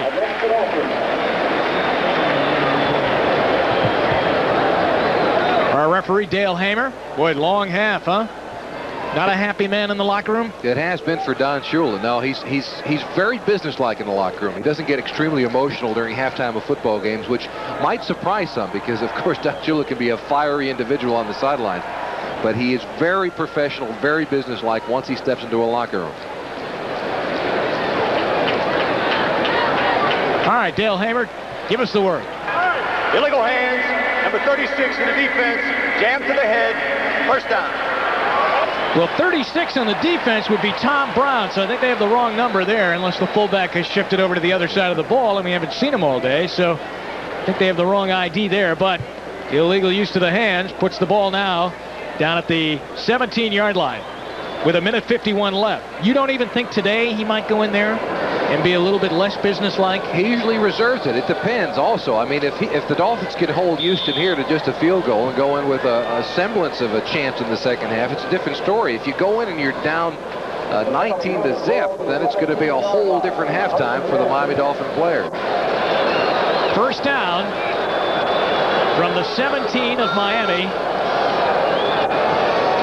Houston knocking on the door with 1:51 left to go here in the first half. They have 1 timeout left. And Highsmith. Oh, look at that move. He got away from 2 tacklers and gets down inside the 10-yard line. Lewis Oliver brings him down, but he got away from Sauché on the outside and then danced back inside and turned it into a big play. I think it's about time for people to start thinking about Alonzo Highsmith as an all-pro. Right now, take a look at it. There's nothing in front of him. I mean, there's no hole for him, but he finds one. As big a man as he is, a big blocking fullback, he's got the swivel hips to get it done. Let's take a look at Sauché, number 70 in the middle of it. Well, apparently not. Have to come back. Play is ready to start. Second down and 1. Moon to Drew Hill, and they'll have the first down as he is knocked out at the 5-yard line. Let's go back 1 play later now. Okay, Sauché, number 70 defensively. He's going against number 70, Steinkuhler, and Steinkuhler just manhandles Sauché. Pushes him out of the play, although Sauché with a nice spin move. Just enough time by Steinkuhler to give Highsmith the ability to get through. Hey, every defensive lineman says I'm held. And you know why he wasn't held? Because they didn't throw a flag. That's the bottom line. Did they throw the flag or didn't they? No, they didn't. Sauché, an ex-Oiler. So actually on that play, Jarvis Williams really missed the tackle. And now it's first and goal at the 6. Alan Pinkett checks into the backfield now. He's the lone back. Yeah, he's going to keep it? Yes. And Moon is drilled at the 2-yard line by Jarvis Williams. Well, he didn't miss that tackle, and he couldn't afford to, or Moon would have been in. Under a minute now. They have one timeout left. Again, if you're the Oilers, though, you kind of play this as if it's the end of the football game and you need this score, but you got to keep the Dolphins and Marino off the field. Don't give them much time. Again, that's my point. You put Warren Moon, your all-pro quarterback, in the position to get himself thrilled when you run that option, and you have somebody like Highsmith in the backfield. Doesn't make sense. From the 3-yard line. Throwing. Touchdown. Pickett. Wide open.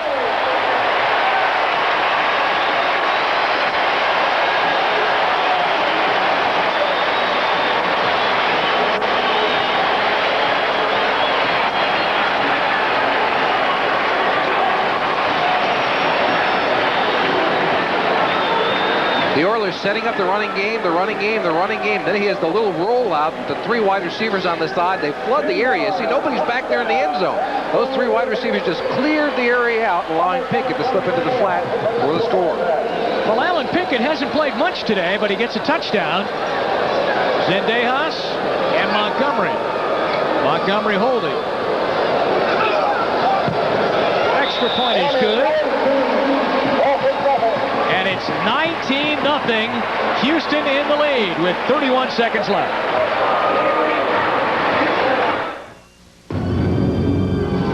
Liberty Mutual presents The Accident That Never Happened. Because as America's largest insurer for workers' compensation, Liberty Mutual has done more to help prevent injuries on the job than any other insurance company. Caring for people is why America believes in liberty. Great view, huh? America believes in liberty. Liberty Mutual Insurance. Jim Donovan and Jimmy Cefalo back at the Astrodome. 31 seconds left to go in the first half. Miami will accept this Houston field goal. And if I were Miami, I wouldn't get too fancy here in the final 19 seconds and just try and straighten this whole thing out in the locker room at halftime. Well, it may be time to regroup. When you're down by this many points, you look at Gary Stevens, the offensive coordinator for the Dolphins, giving Don Shula an opinion or two. But you're right. When you're down by this big of a margin, just regroup, get back into the locker room, and try to figure it out. Well, what has Houston done to Marino today to really shut him down here in the first 2 quarters? Well, they've dropped back and they've played zone. They're not going to give him any man-to-mans, and that is the smart thing Jerry Glanville is doing today. He's changed a little bit. Marino has been very, very successful against Glanville in the past. 60% completion, 8 touchdowns, 5 interceptions, more than 800 yards. Today, Glanville changed up on it. Jarvis Williams on his way out for the Dolphins. Well, you notice Houston going for that football, trying to rip it out. And Williams carries out close to the 25-yard line. 27 seconds left to go here in the first half. Bob Costas, O.J. Simpson, and highlights scores at halftime, plus the Insiders Extra. Bobby Beathard and Ralph Wiley. 27 seconds left here. 19-0. Houston in the lead. A safety, a field goal, and 2 touchdowns. Let's see what Marino does. Finally got pretty good field position out at the 25-yard line.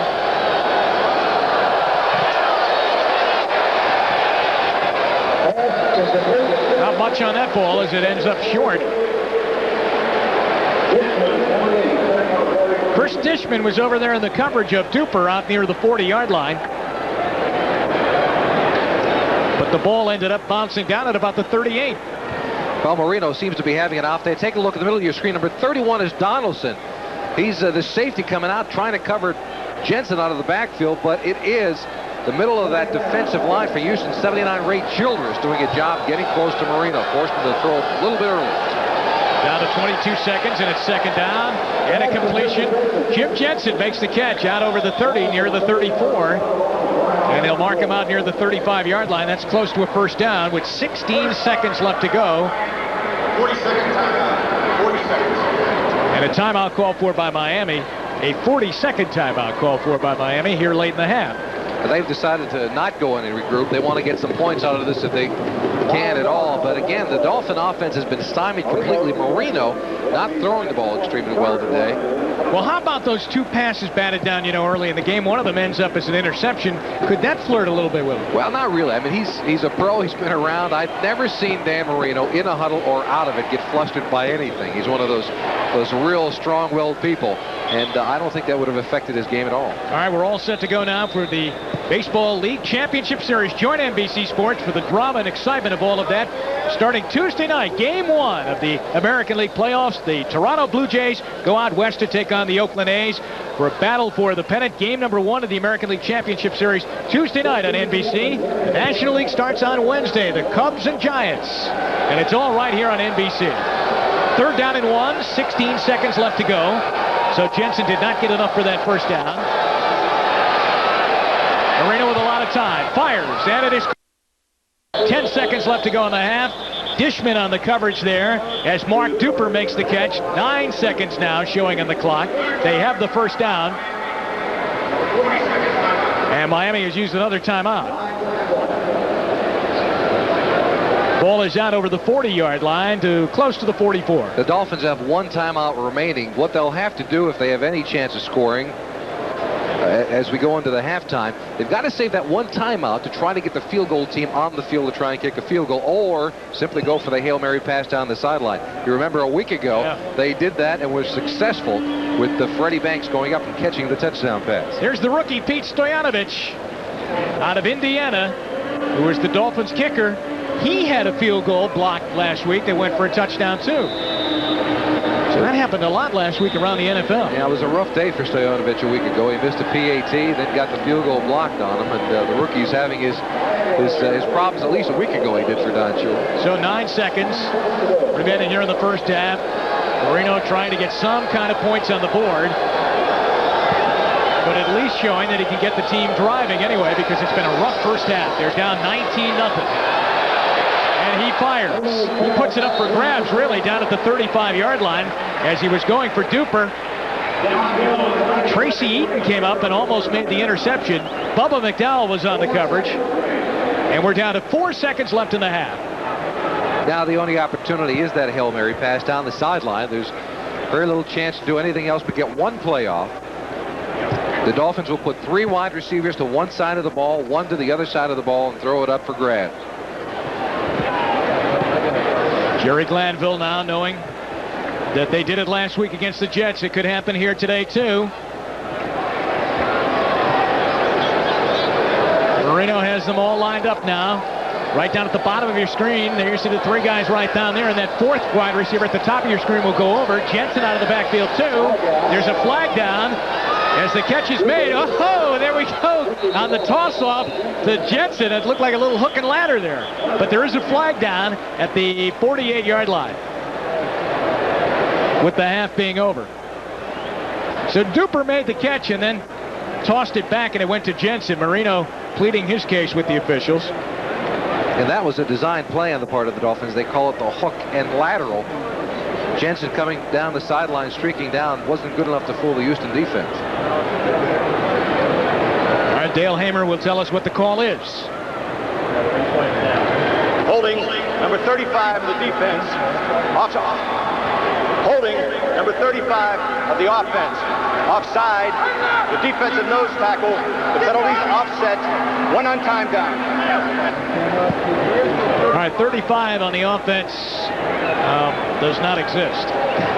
They're having their problems with their numbers. Take a look at it, though. The hook and lateral, it's called for this very reason. Here's the hook. He catches the ball. Now he's going to turn around the lateral to Jim Jensen down the sideline. Jimmy, take this program down with these guys, will you? There was a big one against the Chargers that worked. Sure was. In the playoffs a number of years ago with the Dolphins. Marino with another flag down and a drop pass by Duper down at the 25-yard line. But don't leave the field yet, guys. There's another flag down. Let's check this one. Motion, number 85 of the offense. Penalties declined. The half is over. Double whammy by Mark Duper. Not only was he offside, but he also dropped the pass downfield. So there is some regrouping to do by Dan Marino. Jerry Glanville's defense, which got burned here last week, has been playing very well, pitching a shutout here in the first half. NFL Live halftime activities continue after this message and a word from the National Football League. It's 19-0 Oilers here in the Astrodome.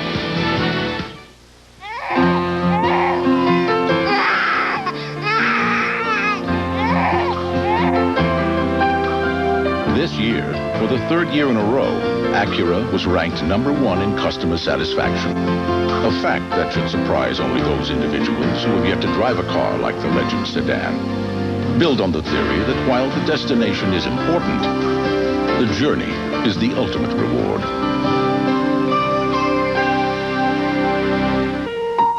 This is one of the largest and oldest visiting nurse associations in Texas. This program provides over 90,000 visits each year to more than 6,000 people. And with your support of United Way, they'll continue to get that care. I'm Jeff Donaldson of the Houston Oilers, and as a United Way volunteer, I've seen how your contributions work. But there's one story that isn't in these files. It's the story of Jeff's own daughter, Samantha. At first, there were seizures, and her vital signs were unstable. The doctors diagnosed a brain tumor. The only hope was surgery. Jeff and his wife, Heidi, were devastated because their dreams for their beautiful baby were filled with fear and unknowing. That was a year ago. Now I want you to meet my wife, Heidi, and my daughter, Samantha. This is our story, and it's one with a happy ending. And we know that because of your support of United Way, agencies like the Visiting Nurse Association are creating happy endings every day.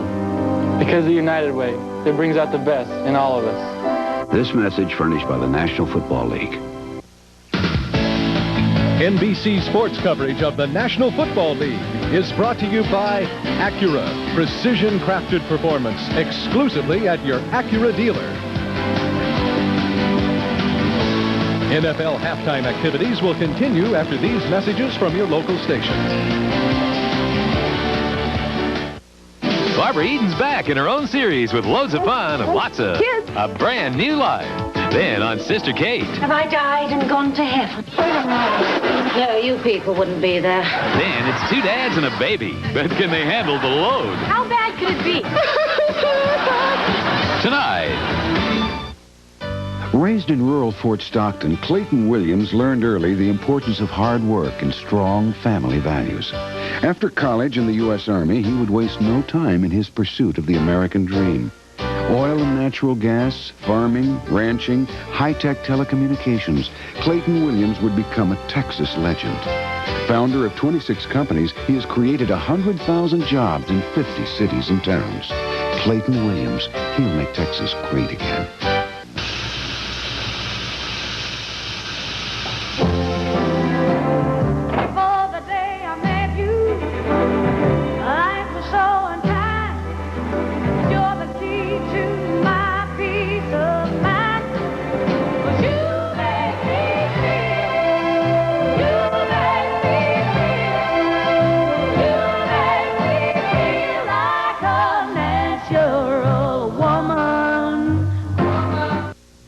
Romance of Train Travel, Monday at 11:30.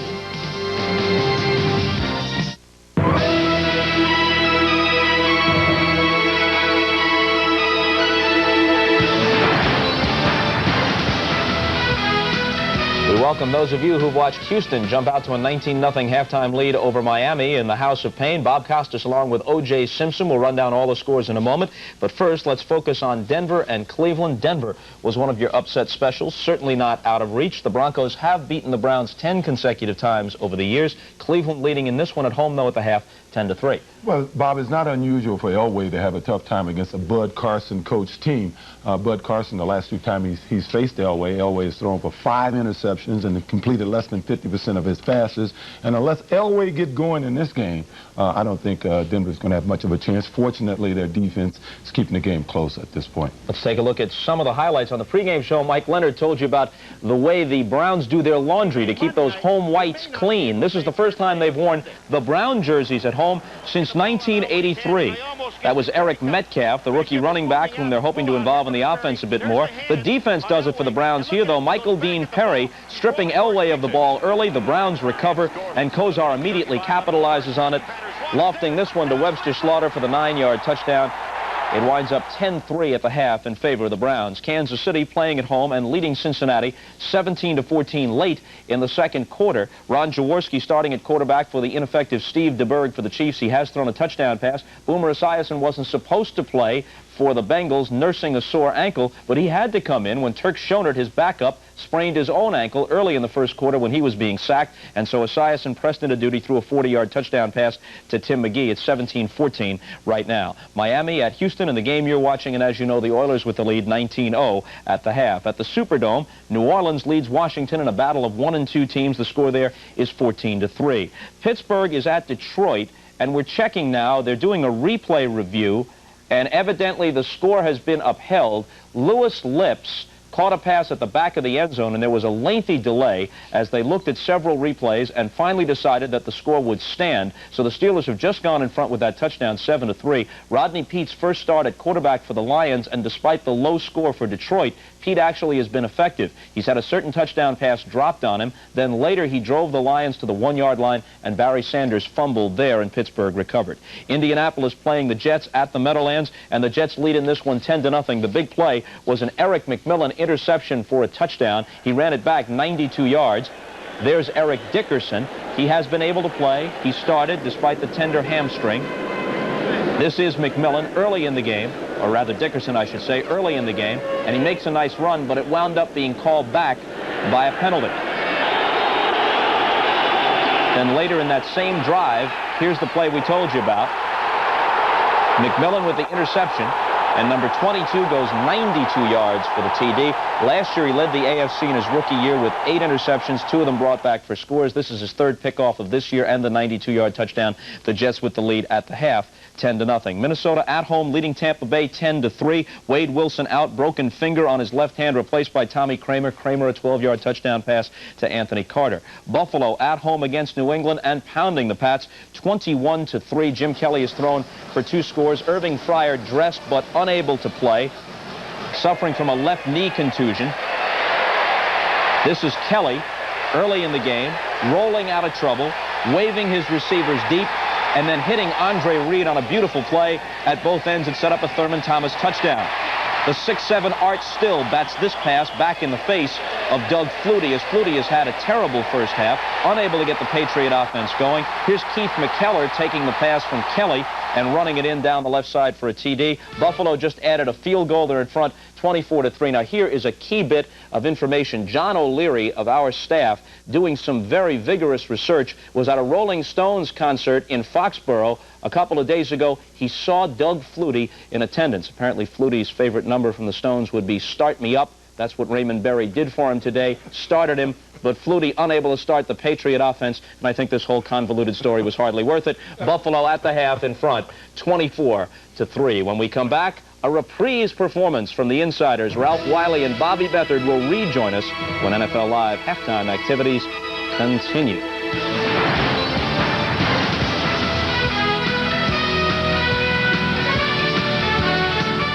A perfect marriage goes wrong. You're still my wife! A woman's shocking story of abuse. He's threatening to kill me. And the system that let it happen. He's still your husband. Nancy McKeon in a powerfully moving performance. He has a right as a citizen to stand on the street. Not my street. Her fight for the dignity of women everywhere. A cry for help Monday.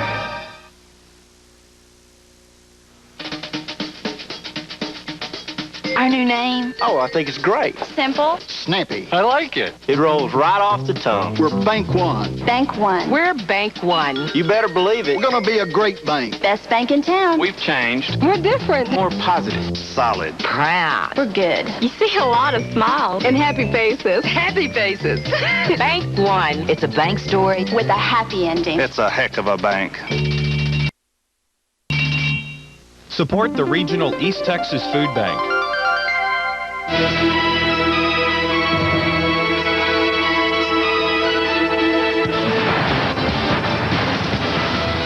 Welcome back to our halftime program, and by popular demand, you just can't get enough of the Insiders, can you, folks? All right, we brought them back for a bonus segment. Ralph Wiley of Sports Illustrated, Bobby Beathard, the former Redskins GM. Bobby, you boldly predicted during the pregame show that the Cowboys might go 0-16 for Jerry Jones and Jimmy Johnson this year, but even if they do, no first-round pick for them. Yeah, if they're in the same position they were last year, it's a real problem because they've spent their #1 pick for next year in this past year's supplemental draft to draft the quarterback Steve Walsh.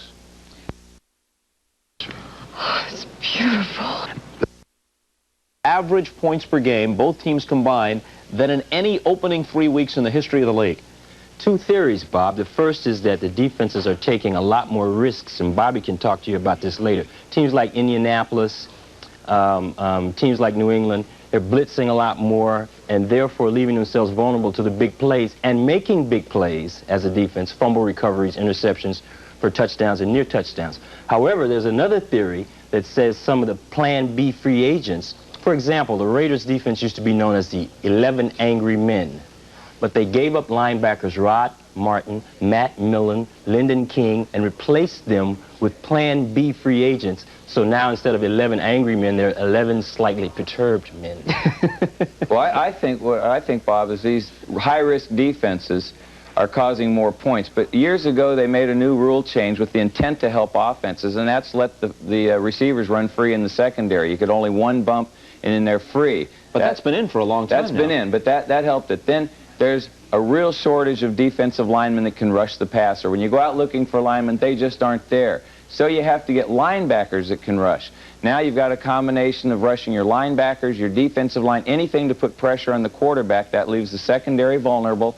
You're getting the quarterbacks to find those vulnerabilities and exploit them. So the other thing that's helping the big point upswing in this league now is the high-risk defenses. Every once in a while they hit it big. So there have been more touchdowns scored by the defenses this year than ever before. Another trend that's emerging early this year is injuries, in many cases season-ending injuries, to marquee players. Here is an abbreviated list. There are more, but just a few. Dorsett, Lepet, Mitchell, Morris, Riddick, Tippett, Ickey Woods, and then there are other big names out for shorter periods of time. We thought we wouldn't see Boomer Esiason today, but then his replacement, Turk Schonert, got hurt right off the bat. Boomer had to come back in for the Bengals. Well, I think that you're always going to have injuries in a contact sport like football, but you still have to go back to two things.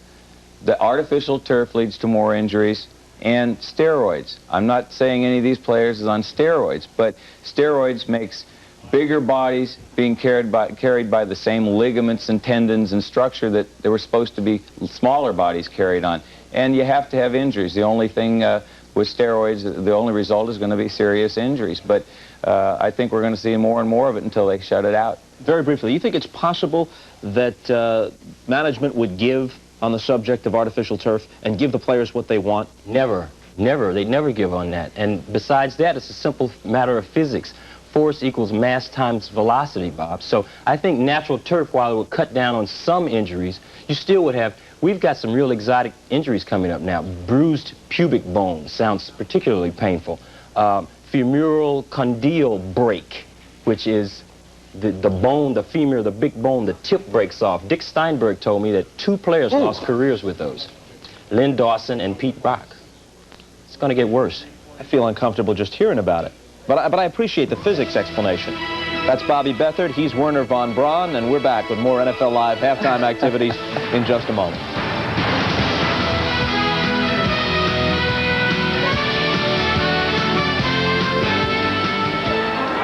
Welcome back to the Astrodome, which is truly the house of pain. Once again, the right way around this time.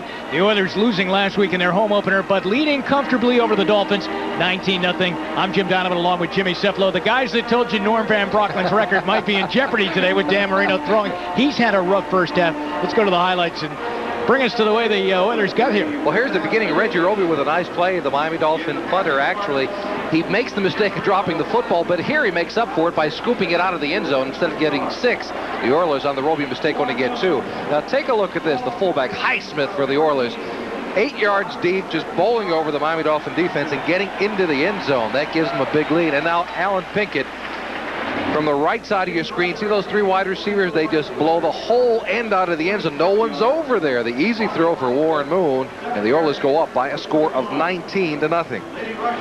Now, the first half statistics should prove the point that Miami just had a terrible, terrible first half. Rushing, and look at the passing numbers, Jimmy, 56 yards. Well, Norm can really rest easily, can't he? 554 was the all-time record holder, and Marino is some 500 yards away from that. A tough day for him. I've never seen him throw the ball behind receivers as much as he is doing today. And that has been Marino's trouble so far. And now the problem remains for the Dolphins. The Oilers, with that strong running attack, they can keep Marino off the field for most of the second half unless they find a way to stop Highsmith and the running game of the Oilers. And in defense of Miami's defense, they've just been out on the field an awful lot, and they haven't been working against the whole field. Smith fumbled deep in Miami territory. Houston got the ball at about the 30-yard line. Of course, the safety and an interception earlier in the game. So really, Miami's defense has not only been out on the field a lot, but they've been defending against sometimes like a 45-yard field. No, you're right. You got to give credit to this man, Warren Moon, and also his head coach, Jerry Glanville. Glanville has come into his own as an NFL football coach. Over the past few years, he's taken some heat. He's a fiery guy. He told us yesterday, I said, would you rather, if two players are generally of equal talent, a faster player or a tougher player? He said, I'd like them both, but I want my players tough. And he's got them. They go down, they get a lot of unsportsmanlike penalties, but he's got them playing hard-nosed football, and he has them up 19-0 here in the House of Pain. And Miami will have to kick it away to start the second half, and Leonard Harris is the man in the middle down at the Oiler goal line. Pete Stoyanovich will tee it up and kick it away. We are 19-0. Oilers in the lead as they have totally shut down a very high potent Miami offense, holding Dan Marino to 56 yards passing. All set to go, second half ready to be underway here at the Astrodome. To the winner goes the 500 mark of 2-2. The loser goes to 1-3 here this afternoon as they both checked in at 1 win and 2 losses on the season. Leonard Harris from the 5 on his way out.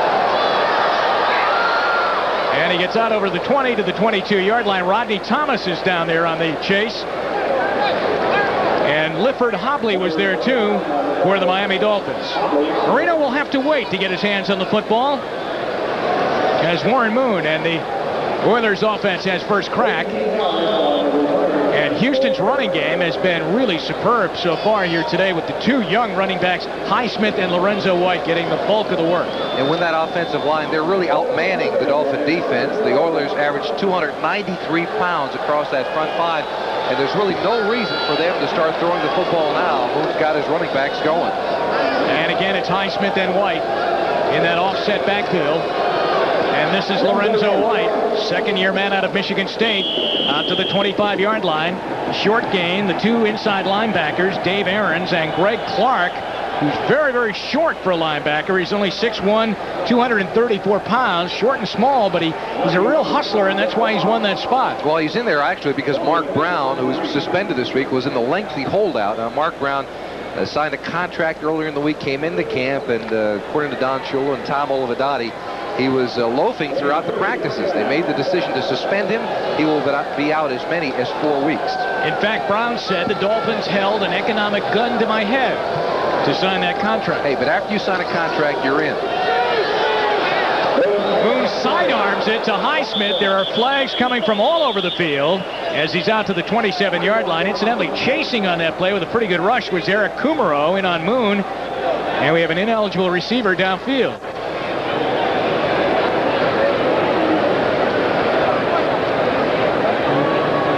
Highsmith coming back to the huddle. Moon talking with him. Sometimes an eligible receiver downfield will happen when the timing is thrown off of the quarterback.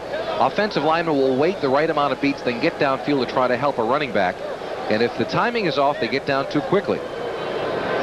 Here's Dale Hamer. Ineligible receivers downfield, number 77 and number 52. Penalties accepted. Repeat second down. Davis and Pennison both down there. Let's take a look at them, both on the left side of the screen. Of course, Pennison in the middle is your center, and Davis is downfield, and so is Pennison. The whole group is 3 yards downfield, as well as Mike Munchak, and a good call by the officials. You see 3 flags flying. They're just too far downfield in order to set up that screen. Miami took the penalty. It's second down at 17 now, back near the 15-yard line. Drew Hill in motion one way and then heads back to the original spot. Moon with a lot of time, and nobody covered Hill. And Rodney Thomas finally brings him down at the 25-yard line. All right, let's check in on the scores right now. 19-0 here. The Oilers in the lead. Cleveland leading by 7. Boy, Kansas City maintaining that lead. That would be a big upset. And New Orleans holding off against Washington. Pittsburgh in the lead. Boy, the Steelers look down and out, and now if they win today, they're 2-2. Jets and Minnesota in the lead in the other games, all in the third quarter. Buffalo laying it on New England, and Atlanta has extended their lead over the Pack. 3rd down and 7. A 10-yard pickup on that pass play. Moon looking long for Jeffries. Incomplete at the Miami 41-yard line. He had a chance to make the catch. He took it at about waist level. Pretty good coverage on the play there by William Judson. Really is terrific cover by Judson. Haywood Jeffries, take a look at the bottom part of your screen. He never gets Judson to stop at any point. If you get into a foot race with the defensive back, most wide receivers lose that battle. Defensive backs are generally the fastest on the field, and that's what Jeffries did. He's got to learn to try and get the defensive back to stop just a second and then take off again. Montgomery punting away here to Troy Stratford. Oh, they came after Montgomery. There hasn't been a flag thrown yet. As Stratford, now there's a flag down. Montgomery got nailed. There wasn't a flag thrown for a long time. As J.B. Brown appears to be the man that ended up going into Montgomery, almost punted the ball. Dale Hamer. Take a look at it. I thought initially he decided that someone was blocked into him, and that's exactly what happened. Right part of your screen, Kenny Johnson, number 22. The defender was blocked into the kicker. Number 22 of Houston blocked the man into the kicker. They should have asked you. Well, it's a clear point of it.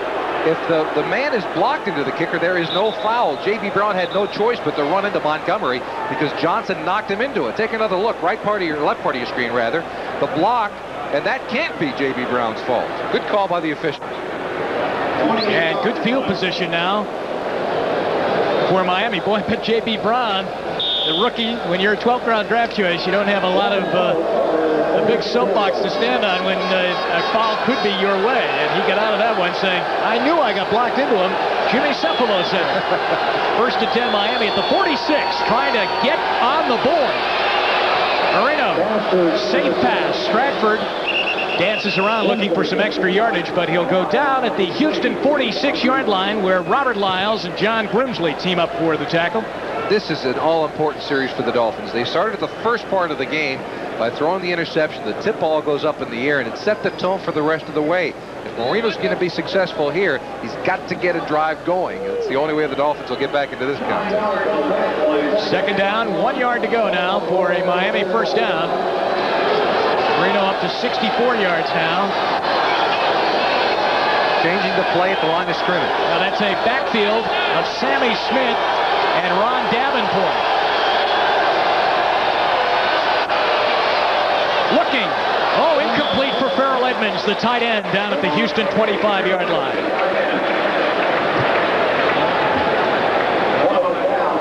And it was the right call by Marino at the line of scrimmage. He changed it. He stood back, set his running backs the way he wanted them. And Edmonds had man-to-man to the corner of the field, but unable to come up with the catch. So they are now 3rd down and a yard to go. Take a look at it. Right part of your screen. He changed the play at the line of scrimmage. He gets the blocking he wants. Man-to-man coverage wide open. And Edmonds got to leap for that football. I mean, when your quarterback's having a tough day, that's a catchable football. Edmonds has got to come up with it. He's 6'6" tall. Just a little bit of a leap, and the Dolphins would have been deep in territory. From the Houston 46-yard line, they are 3 for 6 on 3rd down. And they won't get this one as he zipped the ball in there. And Clayton arguing that he was being held onto by Patrick Allen, but to no avail. Let's take a look at it from inside. Childers, number 79. Ulenek, the rookie, trying to hold him out. Does a pretty good job. Marino with the quick release. It's almost impossible to get him. Coming into this game, 15 games he had gone without being sacked. More than 600 throws. But still, even though he's standing up in the pocket, getting the football off, they're not getting it done downfield. Roby will punt it away to Johnson. And Kenny Johnson waits for it. Calls for a fair catch at the 10 and out by the 11-yard line. Houston gets the ball back. Miami had the ball in good field position, but could not get the 1st down. So the Oilers maintain that 19-0 lead.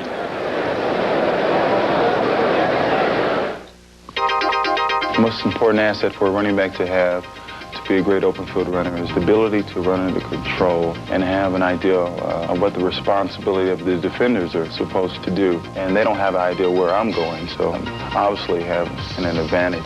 Very, very special feeling when you break tackles and you get into open field and you make a few guys miss and you score a touchdown. That's the feeling's like no other. Honda. It's the finer points that make the difference.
NBC sports coverage of the National Football League is brought to you by Honda, who invites you to test drive the all-new Accord at your Honda dealership starting October 5th. By Budweiser, Beechwood aged for that clean, crisp taste. This Bud's for you. And by the Upjohn Company. If you're concerned about hair loss, see your doctor. Welcome back to the Astrodome. Tom Olivadotti, defensive coordinator, Miami Dolphins. Defense hasn't played all that badly here this afternoon. They trail 19-0. Miami just hasn't been able to move the ball. Lorenzo White out over the 15-yard line to the 17-yard line before being brought down by Bryant Sauché, the nose tackle. And the key to this game now becomes the inside play. Take a look at it from the Dolphins side of the football. Sauché in the middle, number 70, will eventually make the tackle. Pennison pushes him along the side, and there's great movement. Even though the Oilers only gained about 4 yards on that play, there was great movement by the Oilers against that Dolphin front. They're simply outmanned physically today. E.J. Jr. has checked into the Miami defense now in an outside linebacker spot. 11:24 left third quarter. Oilers lead 19-0 on 2nd and 6. Again, they go to White. And the Dolphins are there to shut that down. John Boza.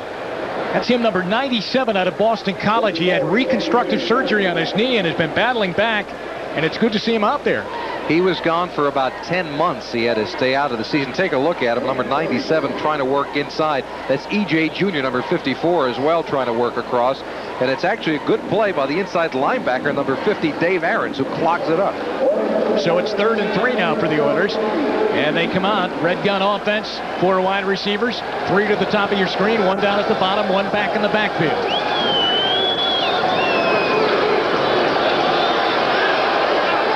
Caught, beautiful catch, coming across the middle by Drew Hill, as the ball looked like it might have been delivered behind him, and he had to pull it back in, and he's got a first down out near the 38-yard line. Drew Hill, the 10-year veteran, he gets it done in all ways. Here he's going against the zone. Take a look at it. See the linebackers in the middle? Moon's got to throw it over the linebacker and right in front of the defensive back coming across, J.B. Brown, trying to make the coverage on him. But it's a nice move by Hill and a good throw by Warren Moon. 12-yard pickup and a first down. Hill's been busy today. Givens has not. Hill's been getting the ball today. Well, Givens with that injury of a week ago, I think he's probably still a little banged up, taking a bit of a breather. 9:54 to go in the quarter. Moon. There was a slip in the coverage, and there's Givens. Down inside the Miami 35 to the 32-yard line.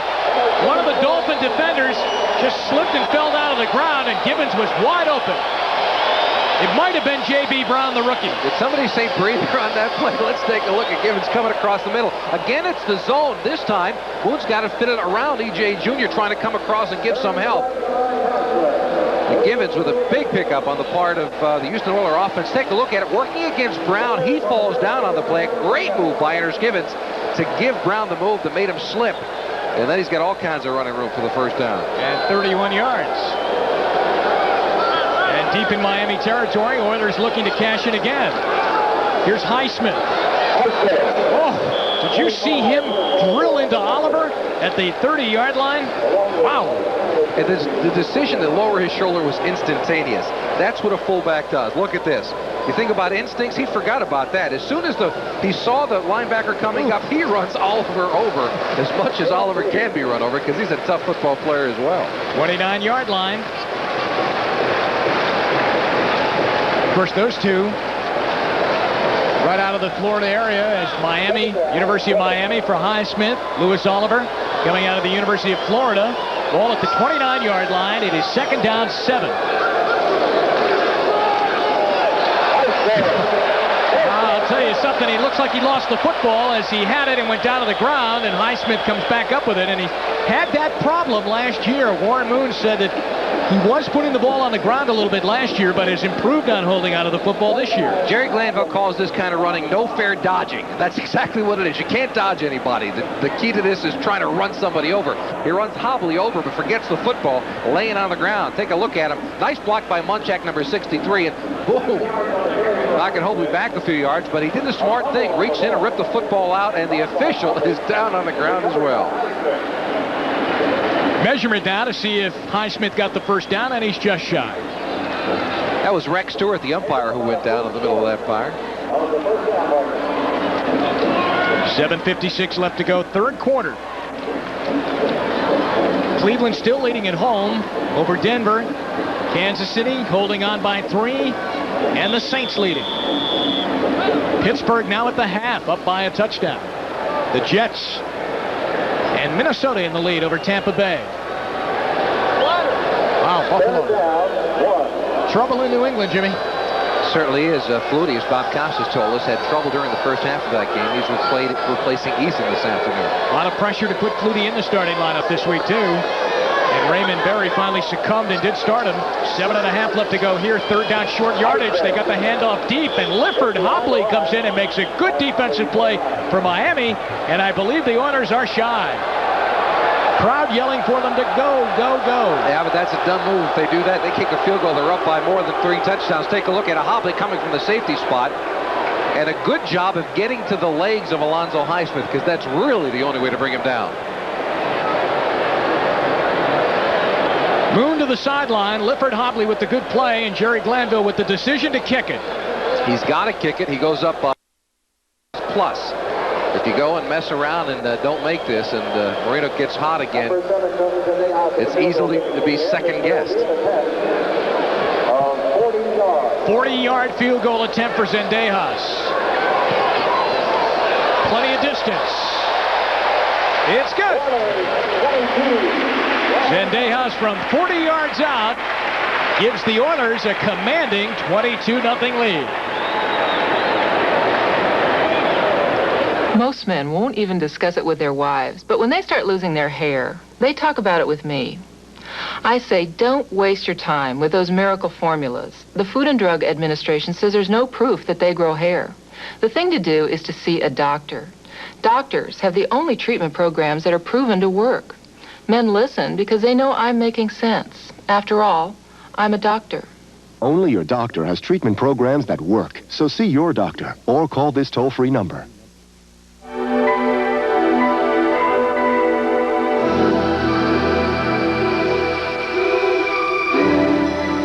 The shape is distinctively advanced. The cockpit designed for comfortable travel over time and distance.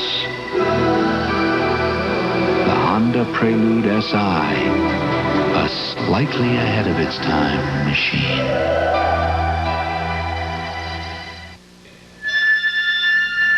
Individuals performing together, listening, arranging, building. At Northwest, our performance is helping you do business, getting you wherever you need to go on time, creating new ways to make things work for you. Because our job is helping you do yours. The mighty Oakland Athletics, and the high-flying Toronto Blue Jays. The American League Championship Series begins Tuesday.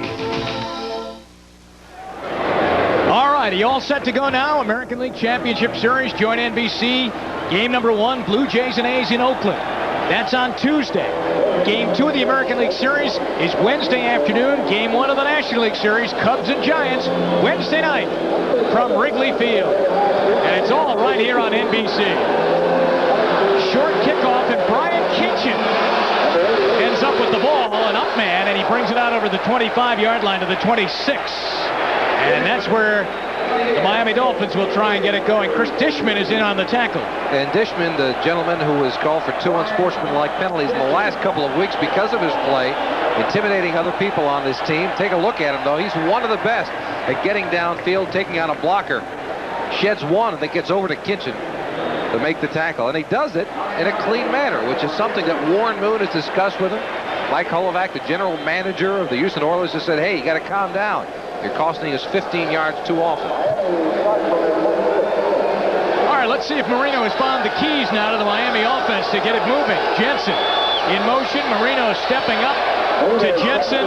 Nope, not that time, as Bubba McDowell is over there on the coverage, but Jensen looked like he got the ball a little bit quicker than what was expected. When we talk about the stat that Marino has not been sacked in 15 games, it can be construed sometimes as a negative stat for this reason. Danny throws the ball so quickly, he sometimes throws backing up. He does not want to take the big hit, so he gets rid of the ball sometimes quicker than the receiver's turn to catch it. And this is because of the knee injury, right, that he sustained? He's got a knee problem. It's been bothering him for years. He's healthy enough, but it's in the back of his mind. He throws it maybe just a little too quickly. He's 1 for 4 here in the second half for 9 yards. He's stepping up and whips it out to Jensen at the 30-yard line, and Jensen pays for making that catch. It's Bubba McDowell, that rookie out of the University of Miami, drills him after the catch is made by Jensen. And how about McDowell? McDowell is a guy who knows how to block a punt. He blocked 9 punts at the University of Miami. Blocked 1 last week for the Oilers. As we take a look at the play, he gets $5,000 extra every time he blocks a punt. You talk about an incentive. That's an incentive. Ball out at the 30-yard line. It will be 3rd down and 5. There's Bubba lining up in that secondary. Marino pointing out, you got him, you get him. Just don't let anybody get me. It's like drawing it up in the dirt. Flag is down. Marino to the middle. Incomplete, as both Duper and Clayton were in the same spot out at the 45-yard line. There's Bubba McDowell getting up again. Freddie Banks is over there, but a flag is down. Offside is the call against Houston. That could give Miami the first down. They were at 3rd and 5. Offside. Number 96 of the defense lined up in the neutral zone. 5-yard penalty. Repeat 3rd down. Sean Jones. Don Shula sending in 3 tight ends, the short yardage and goal line formation for the Miami Dolphins. And Jerry Glanville will try to counter by bringing some extra beef up front. There they come in. Sammy Smith has just checked into the Miami offensive huddle. Here they come on 3rd down and really less than 1. And this is not a bad position to try and give a little play fake and throw the ball downfield. I mean, they're down 22 points. What do you have to lose? Jensen is in a slot now on the right side and heads in motion. Davenport and Smith. Whoa, boy, did he meet a brick wall with another flag down. Sammy Smith ran right into a pack at the 35-yard line. But he's marked out over the 35. A good spot for Miami, I believe. But first we'll have to check out the flag. Offside, number 95 of the defense, 5-yard penalty, first down. Well, that takes care of that. Fuller this time. Now, the guy the Dolphins usually rely on in this situation is Lorenzo Hampton. He's out because of an knee injury. Take a look at it up front. The defensive players just want to submarine the offensive ones to create a stalemate, allowing the linebackers to come in and make the play. That's exactly what happens. Look at the linebacker jumping over the top, making the hit. That's Lyles, number 93, that comes in. By the time Smith got the ball and got up near the line of scrimmage, everything was collapsed. It's exactly what happens. The defensive linemen just try to submarine the people in front of them, create a big stalemate. Allow the linebackers to come in and make the tackle. 2 successive offside penalties now for Houston. Gives Miami a first down. 5:45 and the clock running here in the third quarter. It's 22-0 Houston. Oh, that's the kind of day it's bad. Stratford has it hit off the shoulder pads, and he can't hang on. You know what's beginning to happen? This Houston Oilers defense is a tough group of people, and they're starting to tee off on the Dolphins, and it's forcing Miami's receivers to turn and look at them, find out where they are. I mean, after getting pounded for 2 quarters, you start turning around to see who's going to hit you. That's exactly what happened to Stratford. He was waiting for the big hit, took his eye off the football. Second down 10. Clayton and Duper, the wide receivers, 2 backs in there now. Out of the shotgun, helping out Marino. Steps up this time. Incomplete at the 40-yard line as Farrell Edmonds cannot hang on. Jeff Donaldson is over there, defending along with John Brantley for Houston. Donaldson, a big help being back in the lineup. He injured himself in the opening game up in Minnesota. At the time the injury happened, as he twisted his ankle in the carpet up in the Metrodome. Jerry Glanville told us on Friday, he said right over his headphones, Donaldson won't play another game this year. Yeah, he stuck his foot into the turf and the rest of his body twisted, and he expected him to be out a long time with Donaldson back in after just a couple of weeks. Not too good, is it? 3 for 8. And it's 3rd and 10.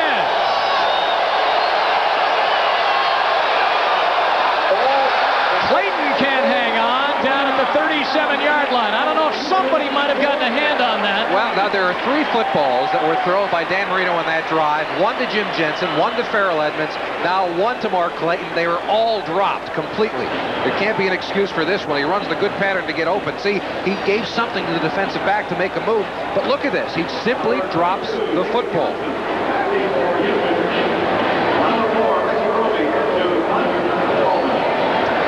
After 3 of them on the same drive, when you're on the money and running for your life back there, you can't blame Marino for just throwing his hands up in disgust. Reggie Roby to punt. Another high snap. He'll have to hurry to get rid of this one.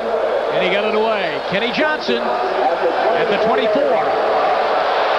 And Jim Jensen is down there first to make the tackle, helped out by Lifford Hobley. Nice job, Reggie, to get that snap down and punt it away. 22-0 Houston. 5:18 to go in the quarter.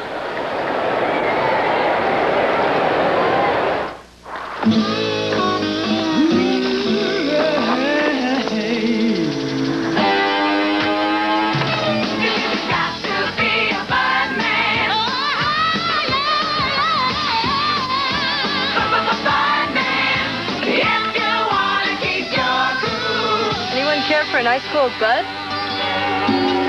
And where does she come from?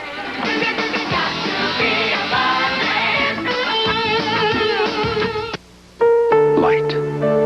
It is magical, powerful, essential. At GTE, we place that power at the touch of your hand. The power to open any darkness, to illuminate the facts of science, brighten the arenas of sports and business, create the warm glow that means home.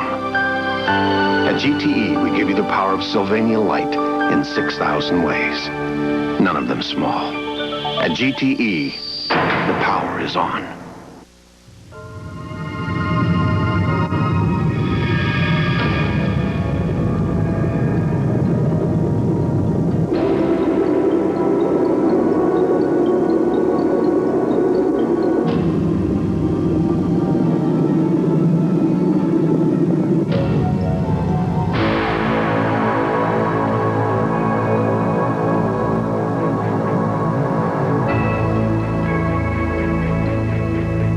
Jim Kelly, Eric Dickerson, aerial assault,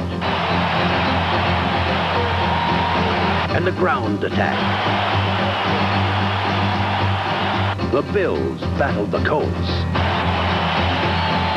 Next Sunday. The Miami sideline, the offense sitting there around Gary Stevens, really the offensive coordinator, and there was doing a lot of talking. But that's the big powwow right now, Shula and Marino, and they haven't been able to get anything going. A 22-0 Houston lead with 5:18 to go in the quarter, and the Oilers have the ball back And Alonzo Highsmith makes the catch on the quick toss out of the backfield. And it continues to surprise me that Houston is throwing the football. They're up 22-0. You would think they want as the little bit of a battle breaks out in the pit.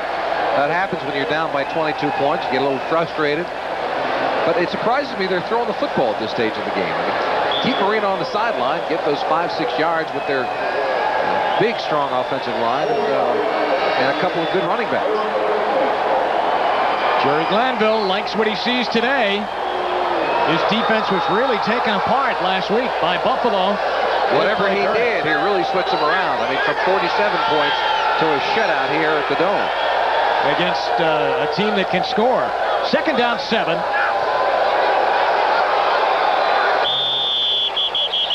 Not a good play. Flag down.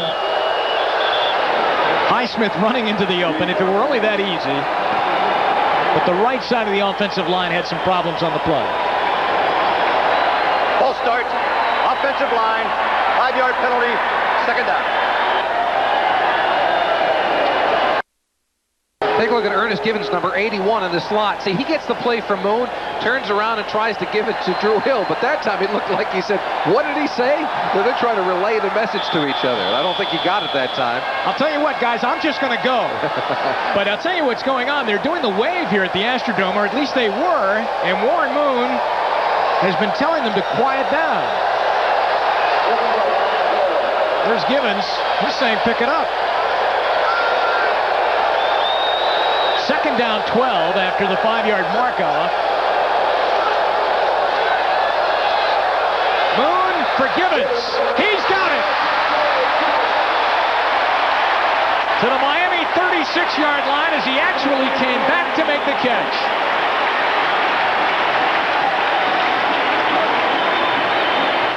This is as good a pair of wide receivers in the league as there is. Right part of your screen, Moon looking downfield. He gets man-to-man coverage. It's Givens against Langford. Langford, when the ball was thrown, never looked back to the football. Once Givens turns around to try and look back toward Moon, Langford has got to look back for the football as well. But this time, he allows Givens to turn around and adjust to the football. 42-yard gain for Ernest Givens. Ball at the 36-yard line now of Miami. Oh, little jump there on that offensive line. Come across and touch. The Dolphins do, and there's the flag. It's on Morosco, the rookie tight end, 87. As he popped over, came back. Interesting story about the Houston Oilers tight end. Jerry Glanville, as you take a look at it, but he can reset himself. He's allowed to reset. He's the tight end. But what's he doing there?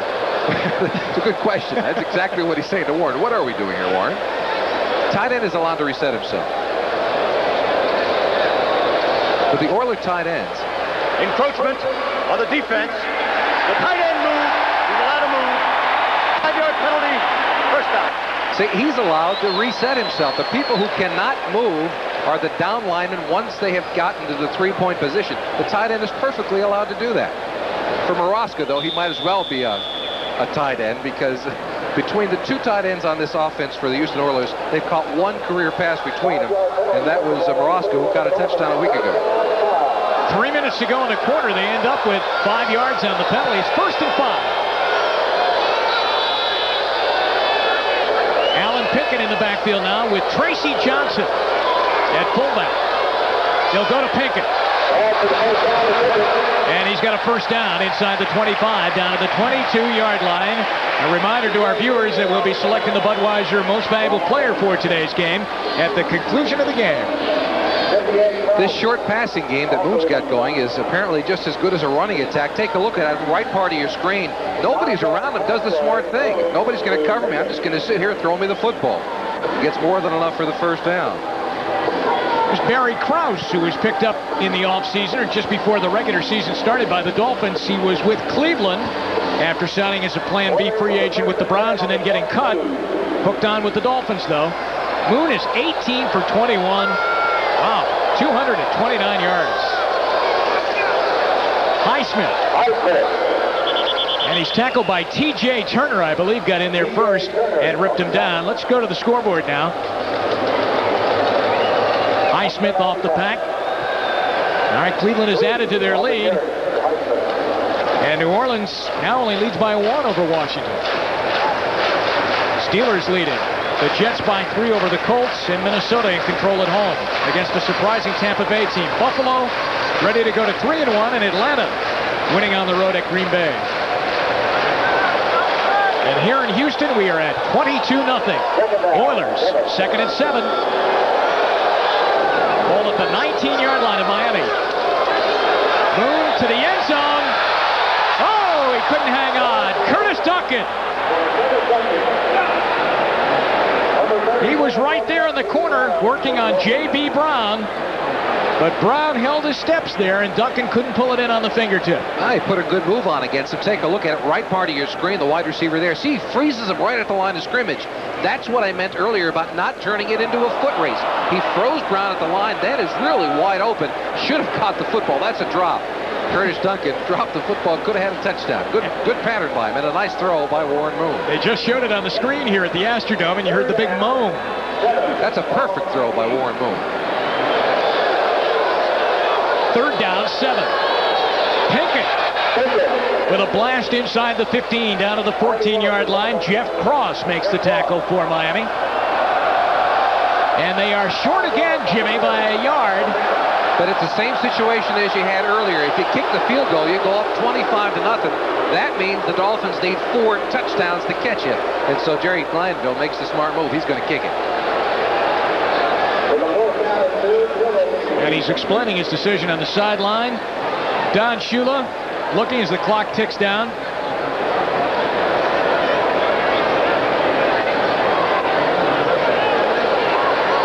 Well, do you think the Miami defense has played that poorly?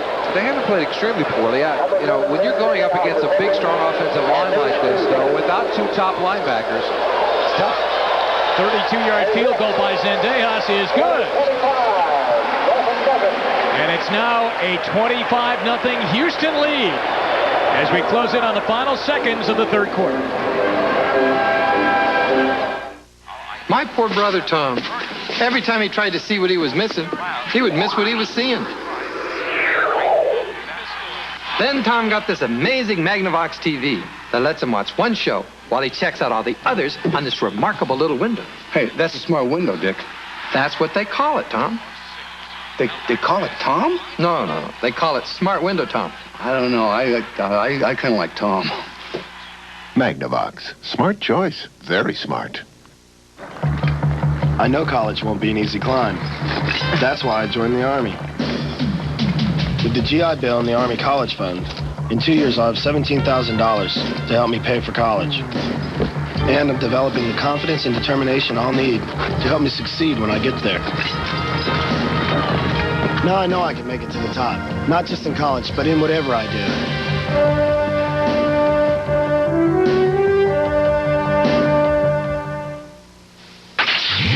In today's higher revving and hotter running engines, wear is a greater problem than ever before. Oil breakdown can shorten the life of vital engine parts. That's why there's Castrol. Castrol provides maximum protection against viscosity and thermal breakdown. So use Castrol, because driving today can be a grind. Castrol, engineered for today's smaller cars. The challenger. He surprised the champ early with a vicious left hook in the 2nd round. The champion. Down the stretch, he found his range, landing blinding combinations. The difference was slight. The decision was debatable. Tony Lopez battles John Molina. The rematch, live on NBC Sports World.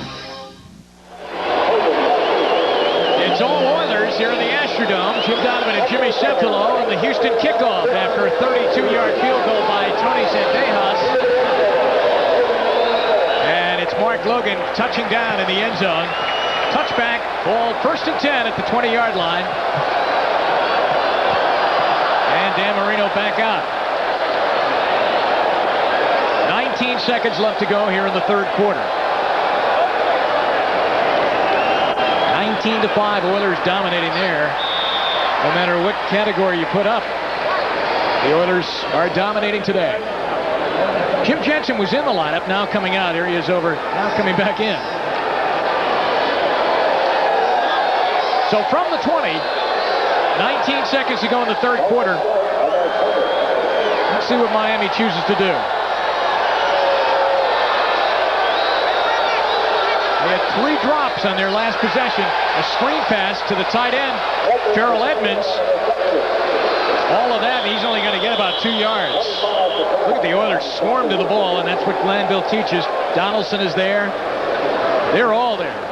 Take a look at Farrell Edmonds, though. What a tight end of future he has. He very well could be the tight end of the 1990s. 6'6", 250-plus pounds, catches the ball extremely well, and is big enough to take on the pounding of the Houston Oilers defense. Back in a minute.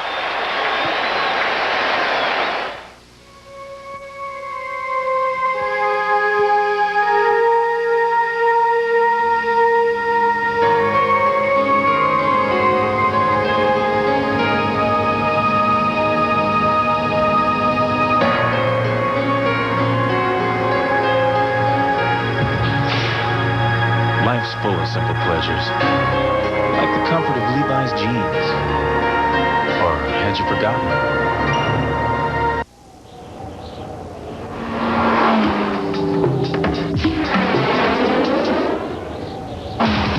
The anti-lock brakes on the 1990 Acura Integra were inspired by those used to stop jet aircraft.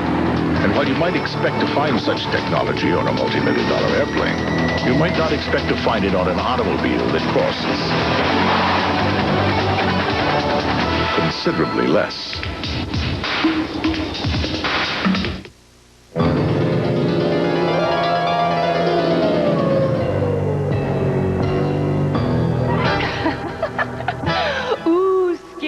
Tired of wearing the same old face Halloween after Halloween? Why not try a Fright Night nose mask from Bud and Bud Light? There's Batface, Scary Witch, Mr. Pumpkin, and Big Black Cat. Best of all, these amazing masks are available where Bud and Bud Light are sold. So, next time...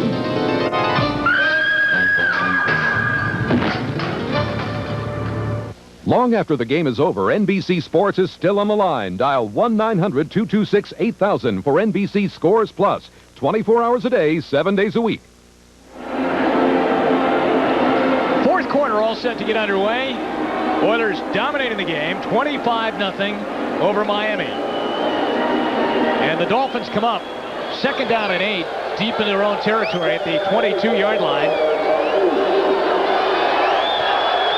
Marino under center this time. He's been going from the shotgun a lot. Gives it off to Troy Stratford. And Stratford cuts back and gets out to the 28-yard line. Here are the numbers now, statistically on this game, after 3 quarters of play. And it's completely dominated on the right side of the ball. Perhaps the most dominating is time of possession, where the Oilers have a 20-minute lead in that category. And yards passing, when was the last time Dan Marino went into the fourth quarter with less than 100 yards passing against any defense in this league? Warren Moon having the big day for the second week in a row. He played well against Buffalo last week, and today he's over 200 yards again. And he threw for 330 yards in the game against the Bills last Sunday here. It's third down and 1. And he'll pass for it and connect with Stratford. And Troy Stratford makes the catch and gets the Miami first down. They're 6th of the game out to the 34-yard line as we go around the NFL now and check in at the other ballparks on our 10-minute ticker. Any surprises there, Jimmy? Cincinnati's got to be a surprise. Yeah, Kansas City and Cincinnati. Boomer Esiason did come into the football game today and play a little bit, but he, of course, has that injury. Pittsburgh leading over Detroit. The Jets leading the Colts. And Minnesota in the lead. First and 10 Miami. Big rush from the outside. Marino dumps it off to Jim Jensen. Jensen takes a wicked hit out over the 40-yard line to the 42. John Grimsley makes the tackle along with Al Smith. Let's finish up on our 10-minute ticker. A couple of other games. In the third quarter at Rich Stadium, Buffalo leading 24-10. New England scored a touchdown there in Atlanta over Green Bay. And here in Houston, it's 25-0 Oilers. Second down and 1 after the Jensen 9-yard reception.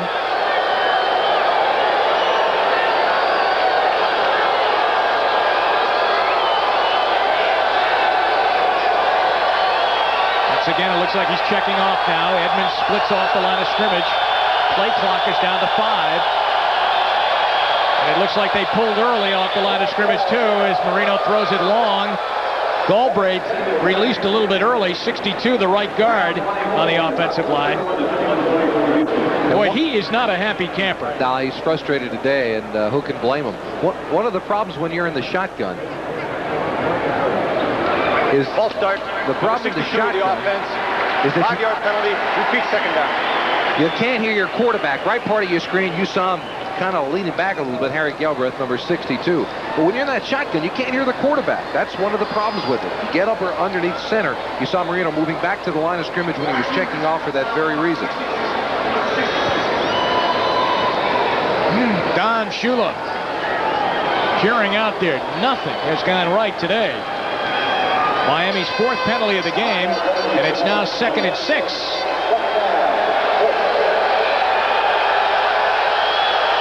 12:40 left in the game. See him step up now, make sure that everybody does hear him. Oh, look at the Oilers just tee off. Jensen turns into a good play for Miami, one of their better ones of the day, as he got drilled out of bounds by Bubba McDowell and Jeff Donaldson. As he goes inside the 45 to the 44-yard line, we've got a fight back at the 30-yard line. There you see it. Sean Jones is in there, 96 for Houston. But I'll tell you what, as you see Dan Marino walk to the sideline to safety, on that particular play when Marino dropped back, there were just blue jerseys just coming from every direction. It's amazing he got the pass off. Johnny Meades, 91, was really coming from the outside. Take a look at it inside. On the left part of your screen, you see the people blowing past the Miami Dolphin offensive line. Galbraith, number 62, is pushed down with Childress. See the face mask? That's right, the face mask being ground. Childress reached up, grabbed a hold of the face mask. It looked like Ronnie Lee's, and that's what started the altercation. I think we're going to get an explanation shortly. Dale Hamer now ready to get his mic all turned on. Here it comes.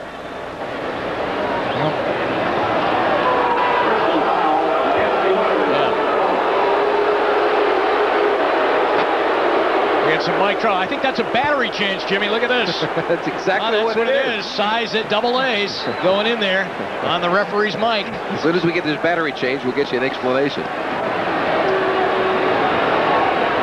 How'd you like to be a wide receiver in the NFL? Take a look at the hit Jensen takes right at the end of this play. Bubba McDowell, number 25. And he lifts him directly off his feet. What a shot by McDowell. And it was legal. Fair play.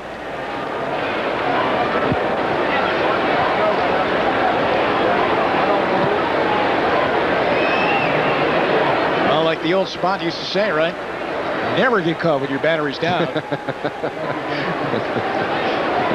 Ball is inside the 45-yard line at the 44, which has been the deepest penetration for Miami in a long, long time in this game. They have not been... Personal foul. All right. Number 96 of the defense, 15-yard penalty, first down. Good. Sean Jones, the one called for the penalty, number 96 for the Houston Oilers defense. Tonight on the Magical World of Disney, it's the series premiere of A Brand New Life starring Barbara Eden, followed by the hit comedy Sister Kate, then an all-new My Two Dads, and Elizabeth Taylor and Mark Harmon star in an NBC world premiere movie, Tennessee Williams' Sweet Bird of Youth. Tonight on NBC, the ex-UCLA was a Heisman candidate, Mark Harmon. He sure was. In his senior year, right? Do you ever think that you'll possibly be on NBC's primetime lineup in some kind of movie like that someday? Only if it's an accident, I gotta tell you. That Sweet Bird of Youth has kind of flown past the Miami Dolphins. They're in danger of losing the Dan Marino years if they aren't able to put together a defense or a running game to complement his ability. This is just another day in the frustrating life for Don Shula and his coaching staff over the past 4 or 5 years. So what they have done here is they've tacked on this penalty after the Jensen catch and when he went out of bounds, and they've moved the ball now down inside the 30 at the 29-yard line. That's exactly what they've done. A personal foul is tacked on to the end of the play. So they got the Jensen catch down the sideline, then tacked on another 15 yards. It gives the Dolphins the first down to 29. Don Shula waiting. I think he's going to get an explanation now from one of the officials. just running over to the sideline. One of the officials is coming over to the Miami bench, and he's going to pick up the telephone.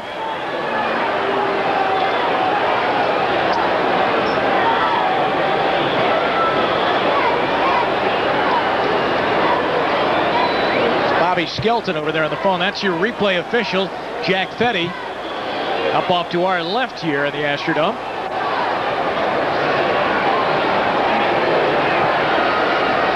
It's a bit confusing. What you can do with replays is check the position of the football. They cannot go back and look to see if it was actually a penalty or not a penalty. That is not under the preview of the replay official. The only thing they can do is check for the position on the field. Maybe they're trying to figure out where exactly Jensen went out of bounds so they can tack the ball the 15 yards on adequately. Well, we had him at the 44, didn't we, going out? At the 44-yard line. As they continue to talk it over, we had him at the 40. Now here's Jensen at the 50. It's not out of bounds there. About the 44-yard line, the 43. That's where McDowell knocked him out. 15 yards from there would have them at the 29. But again, they cannot be going back to look to see if the penalty was correct, in a personal foul situation, because that is not part of what the job of the instant replay official is. The item that you can talk about then is possession. Did a player have possession? Obviously, Jensen did. Was he out of bounds at a certain spot? That's another question they can be discussing, and maybe we will get an explanation by the officials. So the telephone call is wrapped up. Jerry Glanville and all of us are waiting now to see what the decision is. At the review by the replay official, the ball was at the correct spot, first down and 10. Yeah, that's what it was all about. That's the exact call. Just checking to see if they put the ball 15 yards from where Jensen was knocked out of bounds. And they did. It's now at the 29-yard line after the penalty. Freddie Banks is into the lineup now to wide receiver spot. Jim Jensen in the backfield with Marino. That's going to be picked off, and that might go all the way. Robert Lyles. No, a great catch from behind by Farrell Edmonds.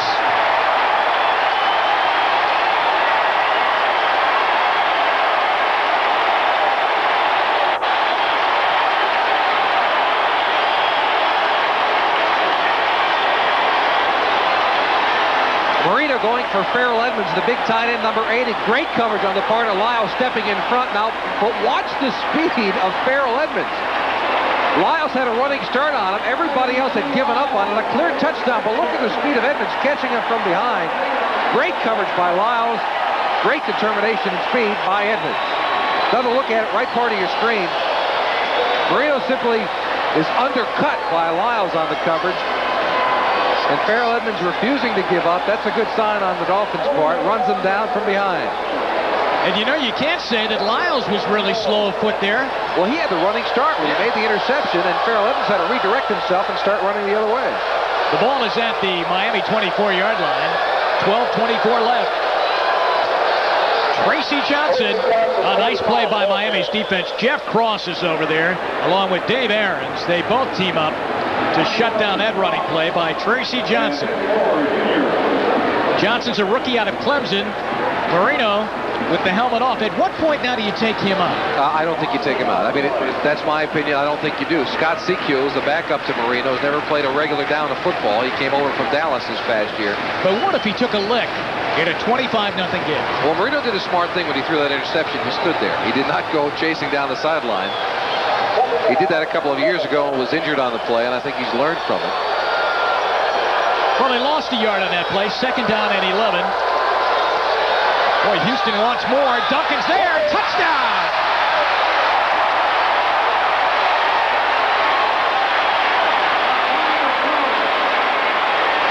Flag down in the end zone. J.B. Braun was the defender.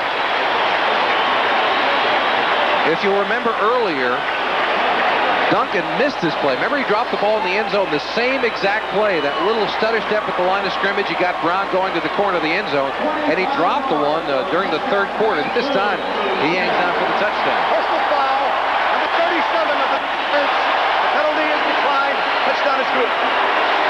Left side of your screen, the quarterback we should be talking more about is Warren Moon. He's having a tremendous day. Look at this perfect pass. Perfect. That looked like a replay, an instant replay of the play in the third quarter where Duncan beat Brown to the corner, but dropped the football. This time, the perfect throw by Warren Moon. They get another touchdown up on the board. Now it may be time to think about taking Danny Marino out. Jimmy, I really think so. 31-0 and a chance to make it 32.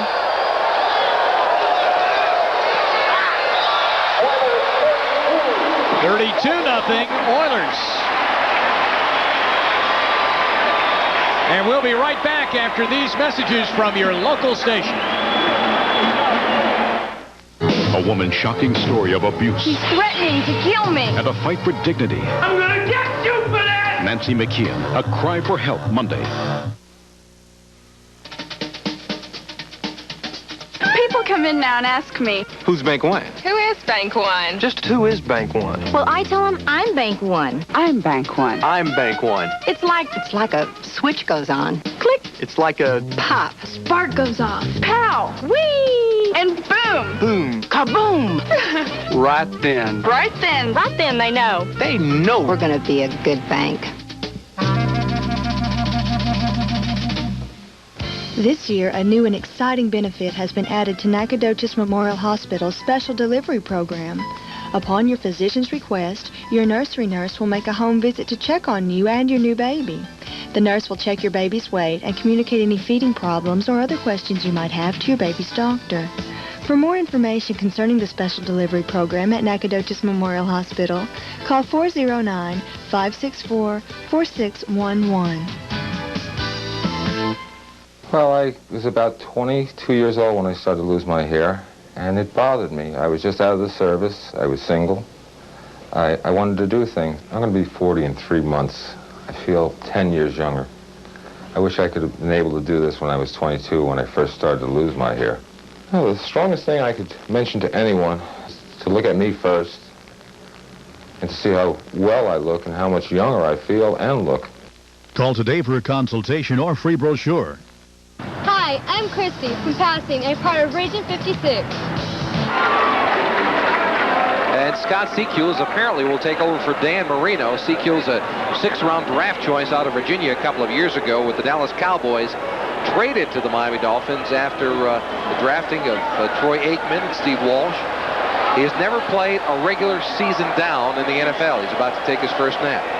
Now this kickoff will be teed up right on the Oilers' helmet at the 50-yard line. That's because of the personal foul penalty on J.B. Brown in the end zone.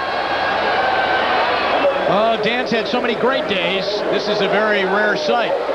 It is a rare sight. Marino has been one of the most consistent quarterbacks in NFL history through his first 7 years. And I think it is safe to say that he will not break the record of Norman Brockman. Today, at least. Zendejas into the first row as Logan just watched it sail over his shoulder. This telecast is presented by authority of the National Football League, and it is intended for the private use of our audience.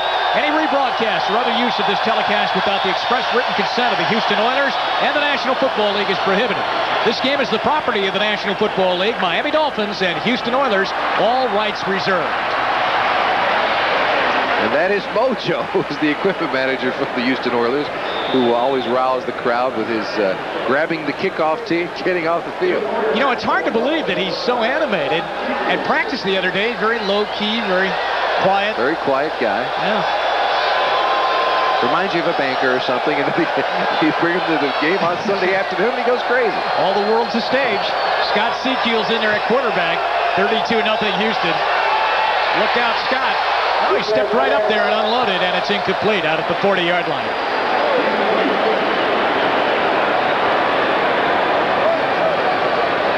And that was the first snap that Scott Secules has ever taken from center. He came over. He's got a strong arm, the book on him, strong arm, good mobility. And one of the reasons he's here is because, of course, David Shula, now the offensive coordinator with the Dallas Cowboys. And when Don Shula was looking for a backup quarterback, David called and said, hey, we got a guy. We don't have any room for him, but he's got a strong arm and he's mobile. And Don Shula has liked him a great deal. In fact, they had cut Cliff Stout. He's going to keep it here right at the end of the preseason and kept Seacules. Now Stout is back with the team, though inactive today, but Seacules has been the number 2 guy. Well, he runs it for 2 yards, and it's 3rd down and 8. Ray Childress makes the tackle. Marino's numbers unofficially: 103 yards, 11 for 29, 2 interceptions, no touchdowns. And that after having tremendous success against this Houston Oilers defense in the past. He had 60% completions, 8 touchdowns in the past, 5 interceptions.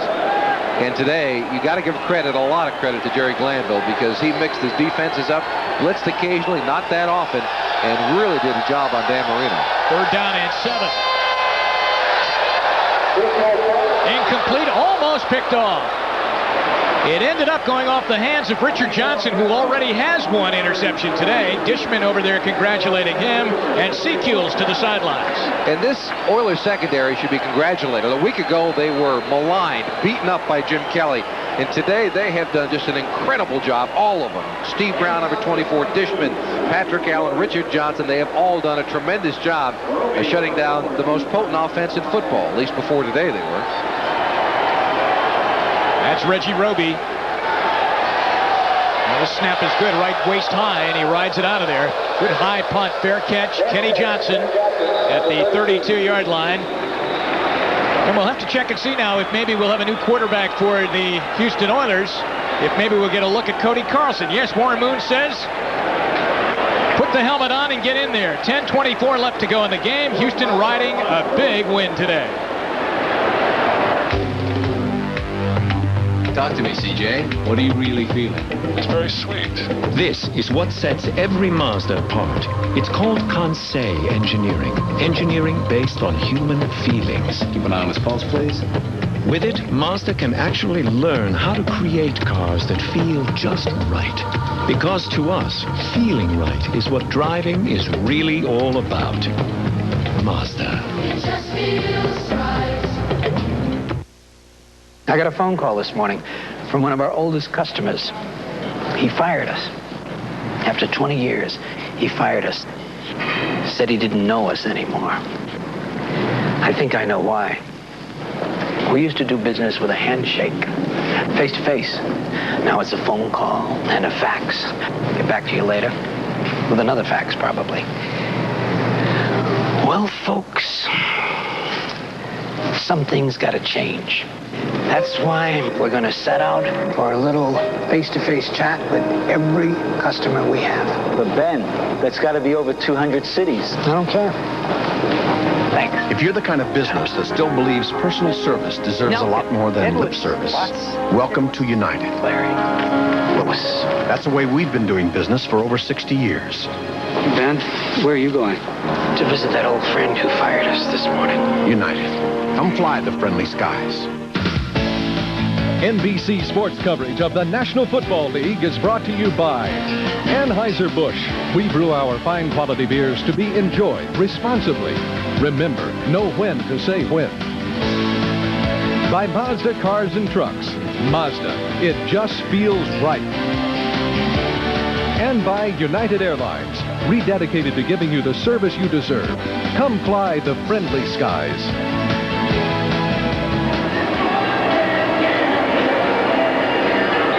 Warren Moon handing off, as it is, to Cody Carlson, number 14, the backup. And that'll end the day for Warren Moon. He has been as effective as any quarterback I have seen against the Miami Dolphin defense.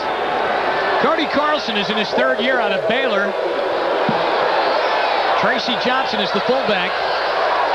And Alan Pinkett is there, too. We have a flag down, and we have whistles blowing the play dead. Incidentally, Pinkett's gone over a milestone today, over 1,000 yards rushing now in his NFL career. He did that earlier in the game. Ball start, number 74, the offense. 5-yard penalty, repeat first down. Bruce Matthews, what a story he is. He's the one who goes offside here. Take a look at him. He is the right offensive guard. With a little movement, picks his hand up. But Bruce Matthews may be as good an offensive guard that has ever played this game. He is sometimes compared to John Hanna, the ex-New England Patriot great. Tremendous strength, great drive blocker, can handle a pass rush as well as anyone. One of the best to ever play the game. A new center in there. George Yarno is snapping now for the Oilers. Here's Pinkett. And he reads his blocks well and carries out over the 25-yard line out to the 30. An unusual thing about Yarno, he happens to be a left-handed snapper, which is can be strange as the scuffling continues, as it has most of the afternoon. Well, here's a note for you. 103 yards passing by Dan Marino is the lowest in his career as a starter and the second lowest all time. 13-6 Cleveland leading in the fourth. The Chiefs leading in the fourth. And New Orleans has lost their lead to Washington in the fourth. Pittsburgh looks like they'll be 2-2. Rodney Peete starting for Detroit today, apparently not with a big day. 31-10 Buffalo in control and Atlanta lead it. Boy, they had Chuck Noll out of there, didn't they, in Pittsburgh? Back in there, Pinkett on the carry, and Pinkett out over the 35-yard line, out to the 37.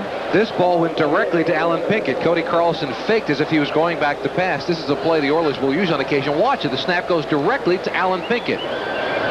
They used to do that a lot with Rozier. As a matter of fact, a couple of years ago in the playoffs, out in Denver, deep, hemmed up in their first series of the game, they did a direct snap, and it really blew up on them, and they never really got back into that game. They used to always snap it to Rozier. Third down and 5.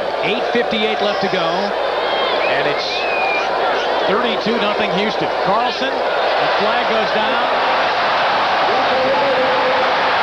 Lorenzo White, will he go down? Yes, finally at the 30-yard line. There is no flag down on the play. So this run stands. Lorenzo White down to the 30-yard line. Looked like he was back at Michigan State for just a moment. Pull back? I don't think so. This guy can do it all. Take a look at him. Watch the hole up front. Matthews with that big block in front, number 74. And then the rest of it's all Lorenzo White. He gets a good block downfield from Drew Hill, who gets after a couple of people. White now has 90 yards rushing in the day. And a breather to the sideline. Alonzo Smith right behind him. Boy, what a backfield that is. Very, very young. This is as talented an offense when you look at them position by position as there is in the NFL. They've got 3 first-round draft choices on that offensive line. They are full of first-round draft choices on the backfield, both at running back and at the fullback position. Time is called now.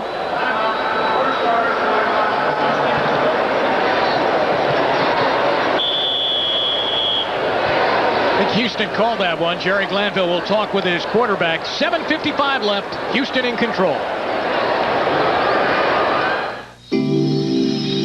Glad to be in America, back in the good old USA. I've been missing my baby, the sweet green earth, and a pure simple meal made America's way. A lean quarter-pounder hot off the grill with crispy golden fries. America's meat and potatoes. I'm home. That's McDonald's. In a world of distractions and unexpected turns, a car should be like a friend you don't have to talk to. The Mazda 626 is actually engineered to feel just that way, resulting in an uncanny ability to make you feel in control. At the same time, it makes you feel relaxed. The 626 from Feels right.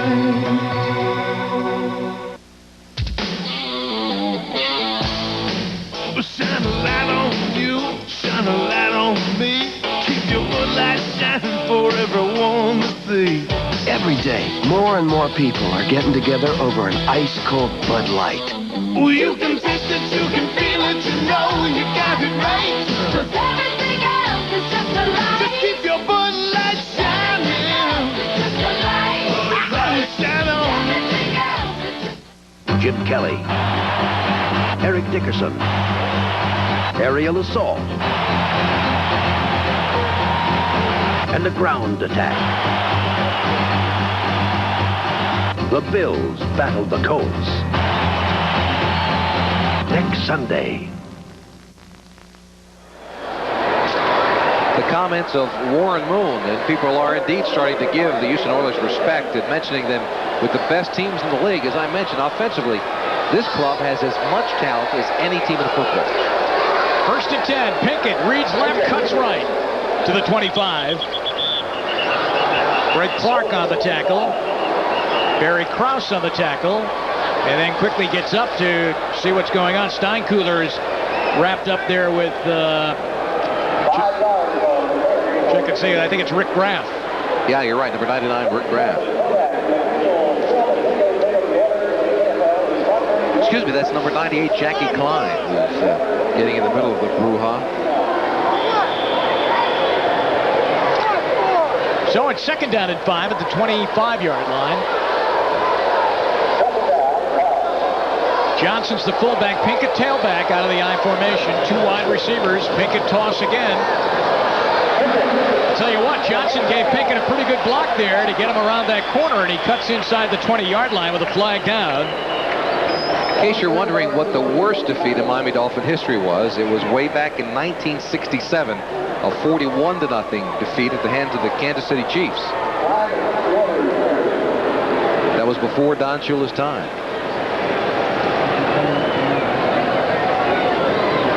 Check out the penalty now. Here it comes with Dale Hamer.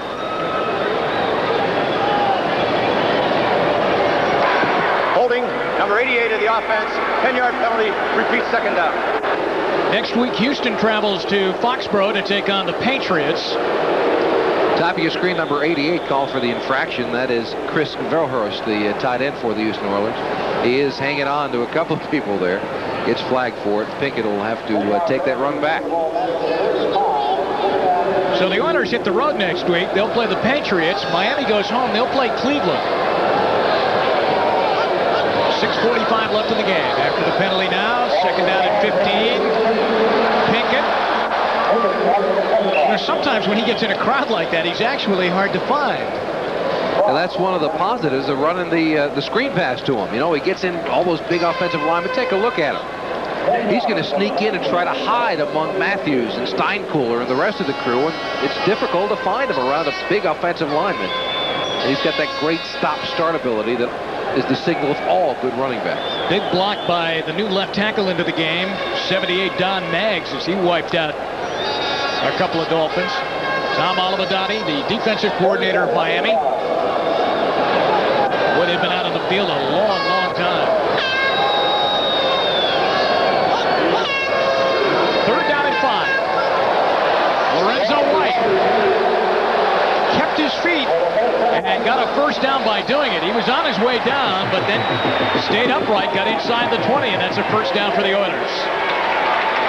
Take a look at him. This is just a little delay play. Carlson comes back as if he's going to throw the football and slips it off inside. And again, good blocking by the Houston Oilers front against that Miami Dolphin defense that has not had much success today. They're worn down. You're right. After this amount of time, there's very little Tom Olivadotti can do to try and stop the running attack of the Oilers.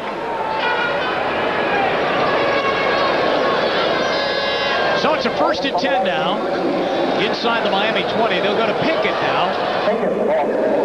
And Pinkett carries down to the Miami 17-yard line.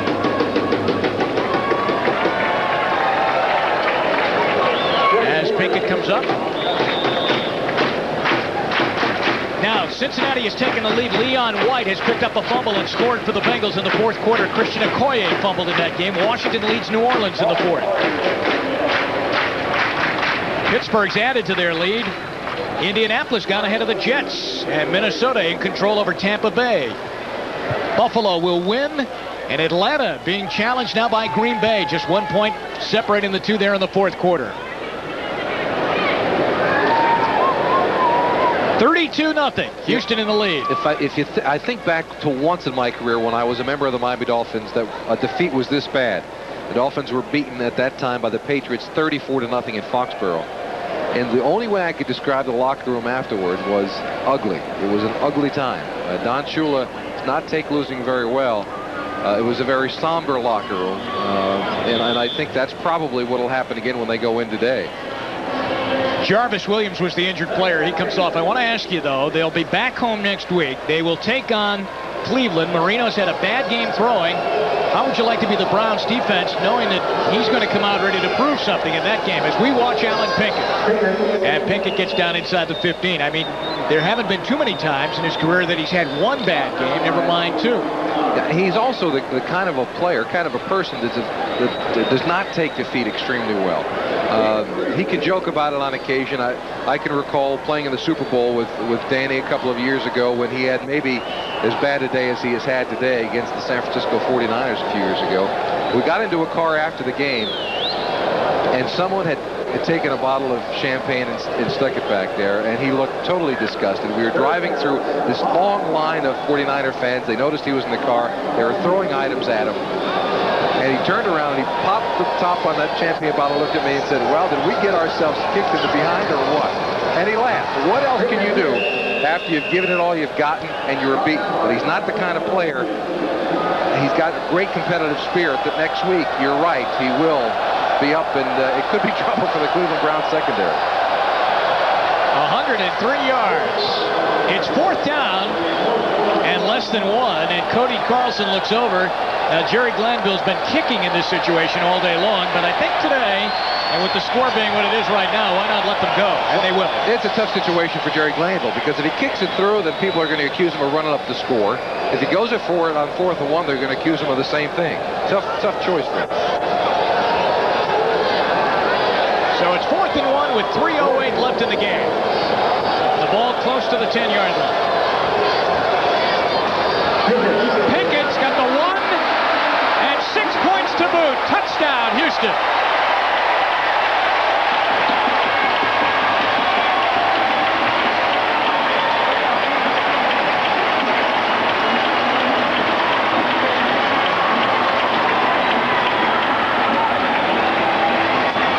Again, Alan Pickett, the guard from the backside coming across. Bruce Davis, the tackle, doing a good job. Matthews, 74, that offensive line of the Houston Oilers just pounding away, and Pickett doing a good job of picking behind him.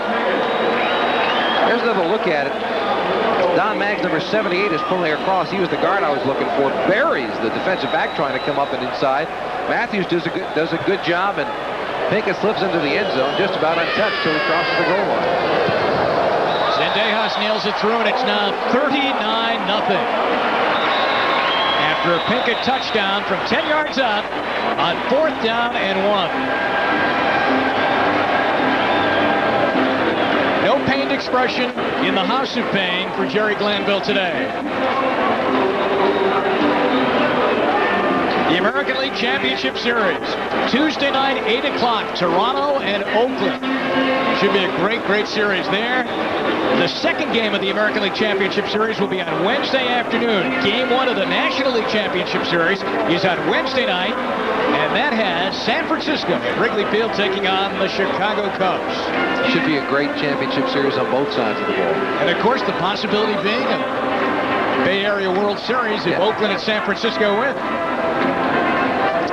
Now next week, NFL Live coming up at 12:30. Bob Costas, O.J. Simpson, and the Insiders. And then you'll be seeing some of these games. Cleveland at Miami. Houston at New England, where Jimmy and I will be appearing at Sullivan Stadium in Foxborough, and Buffalo and Indianapolis. So check your local listings for the game in your area. Well done, Crazy George, today. You did a good job cheering your team onto a 39-point win.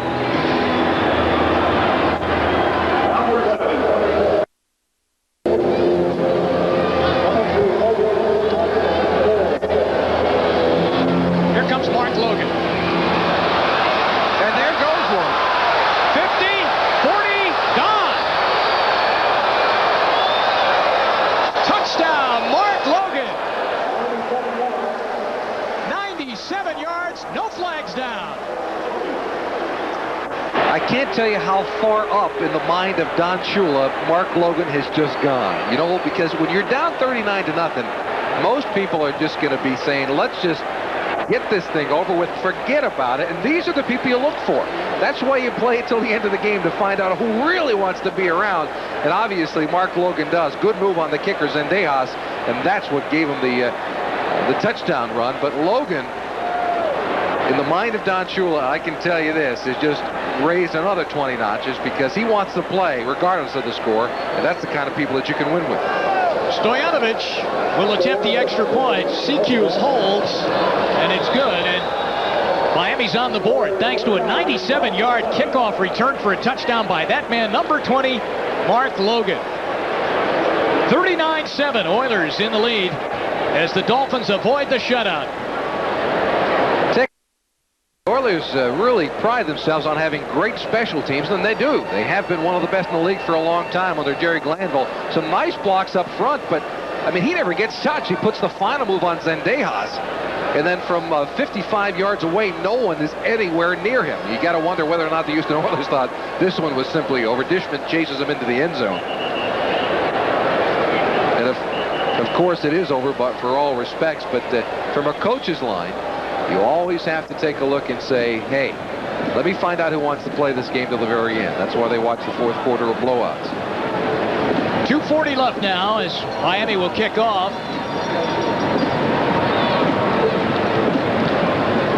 .103 yards passing for Dan Marino today, 2 interceptions. And no touchdowns. That is just the 9th time in his career that he has gone through a football game here in Miami without throwing an interception.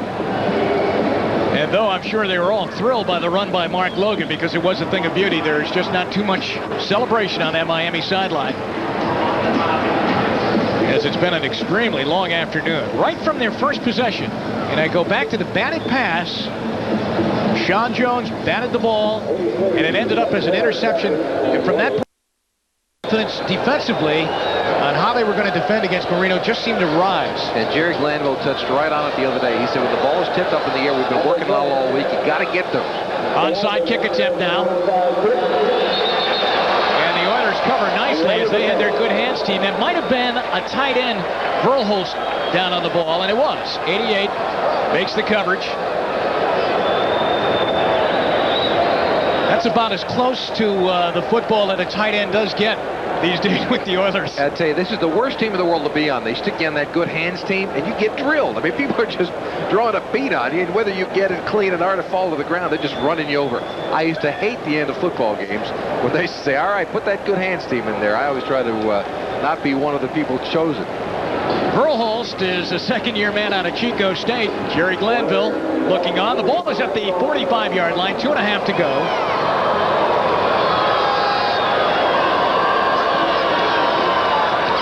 Pinkett to the 42-yard line and thrown back.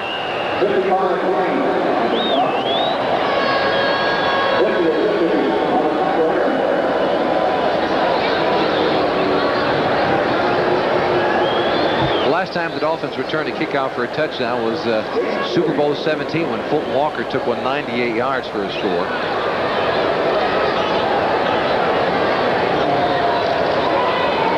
In the regular season, you've got to go all the way back to 1981 when, again, Fulton Walker did it against the Buffalo Bills. 2 minutes to go in this afternoon at the Astrodome. Long day, isn't it? Sure is. We'll be back. AT&T, the right choice.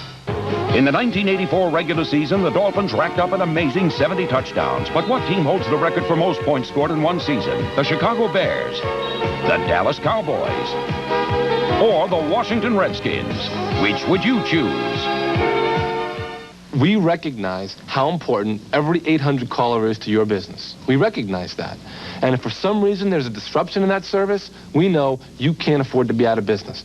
We have a new AT&T 800 assurance policy. If you're not getting 800 calls for any reason, if it's an equipment failure, if it's a problem with the network, it doesn't matter to us. What matters to us is getting your calls to you. We guarantee we'll put you back in service to a working telephone line within an hour. That's what the assurance policy does for you.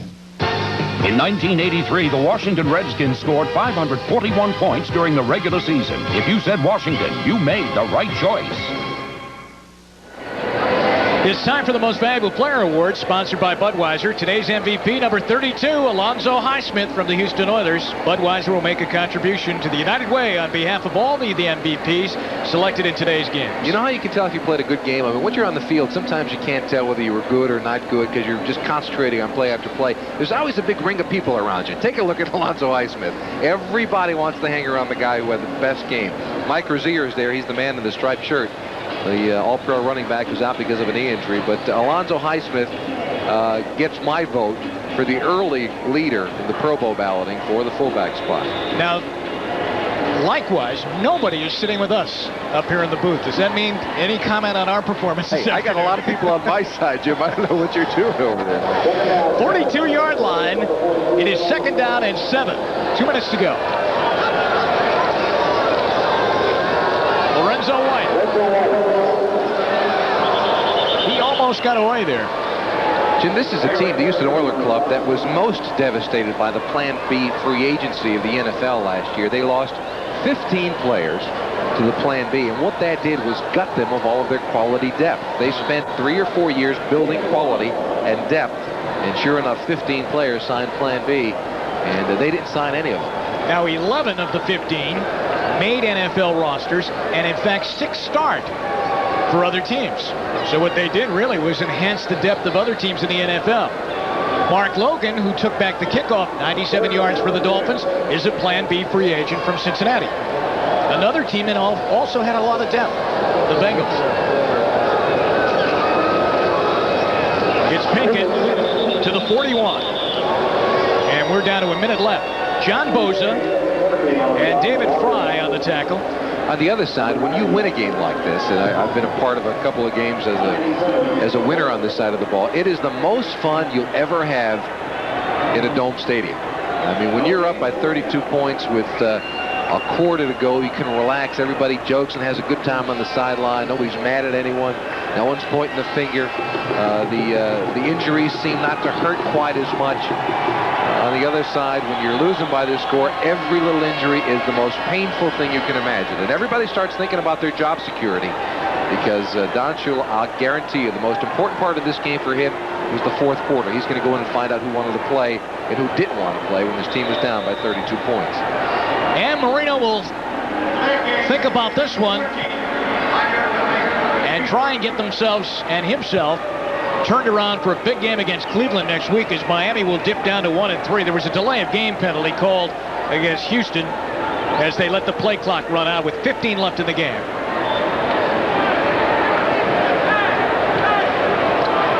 Montgomery will punt as Miami is sending out their return team now with 15 seconds left. And in fact, they'll just put 11 men up on the line of scrimmage and go after it.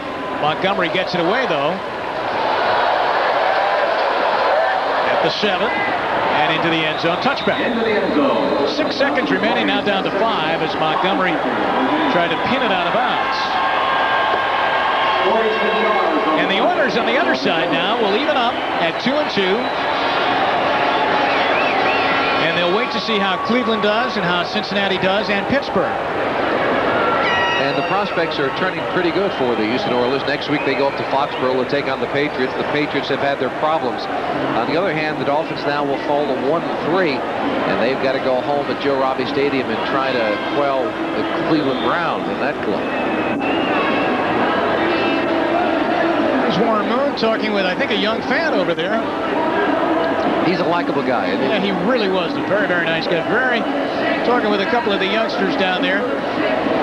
We spent some time with him the other day, and just as nice a young man as you'll find. He's a real leader on this club. You know, when Chris Dishman, the defensive back, got called for a couple of unsportsmanlike penalties, it was Moon who went over and said, now look, we're a football team. You got to play smarter than that. He's a real leader.